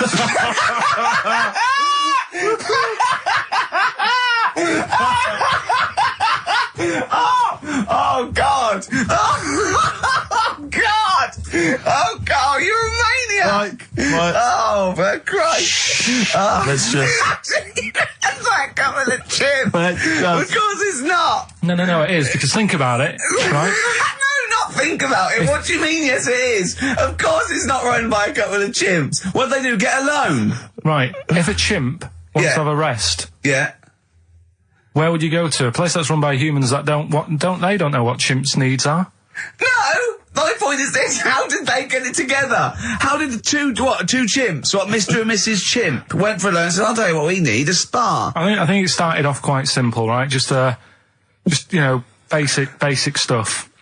But they've expanded over time because it's become so popular. It's gone mental down there. Sure. Go! They've all heard about it. Now, the thing is, the problem is this, right? That isn't even the top and bottom of it, right? Oh, Christ. The problem is, it's been going on and on and on, right? It's been earning a lot of money and stuff. The monkeys are happy. The monkeys that go there are loving it. They're telling friends and stuff. They're all coming to it. Now, the problem is, It's this little monkey, little man monkey and a little woman monkey, right? Yeah. Who were sort of girlfriend and boyfriend. Sort of. It's an open relationship. They can play around if they want. Well, the problem is they're not married, right? Now, trouble brewing. the lad monkey, fella monkey, he's getting quite old. Mm. And the problem is, because it's his name that's down on all the stuff. All the forms. Let him finish. I'm getting scared now. Let him finish. It's his name on the business. And the problem is, his missus is kind of like, what's going to happen? Sure. What If are you he getting this? passes Where are you away. getting this from? Internet. Carl, I don't know where to start. No. This is the. Can we just hear the end? This is ridiculous. So the problem is, the Female girl- monkey is worried that the male monkey she's worried. is What's going going to die. to happen with the business? What's going to happen? Of course. Right now, What do you mean the business? the health That isn't a spa- business. It's a joke. Health Rick, spa. you're not listening. His name's on the form. The male monkey's name, it's in his name. Now the problem is, Oh, the woman monkey has got some kids, but because they're not blood relatives, it's not going to be handed down to them. And the court, They're kids from a previous monkey marriage. yeah, Right. so that they're not going to get it. Let me just check this out. Yeah, otherwise you don't want to check the facts, otherwise Yeah. you could look like a twat spouting shit on the radio. Please check the facts for scientific And security. they're just a bit worried because they're saying that the people in Ohio, which is where they've got the little health thing going on. So that makes it more believable that it's Ohio. Mm-hmm. I thought you meant it was Berkshire, in which case it would be rubbish. It looks like the local people are trying to get in there. They've seen the success of it. Sure. And they're They want a trying piece to of go the in and action. take it over and stuff. Yeah. So, Give me the piece of paper. Throw it away. Play a record. That's the worst. That's the worst one I've ever heard. And there's something wrong with you. You're educationally subnormal. Final tune from us. Tim Buckley. Lovely song called Wings. Back next week? Yeah. Yeah. See you, Carl.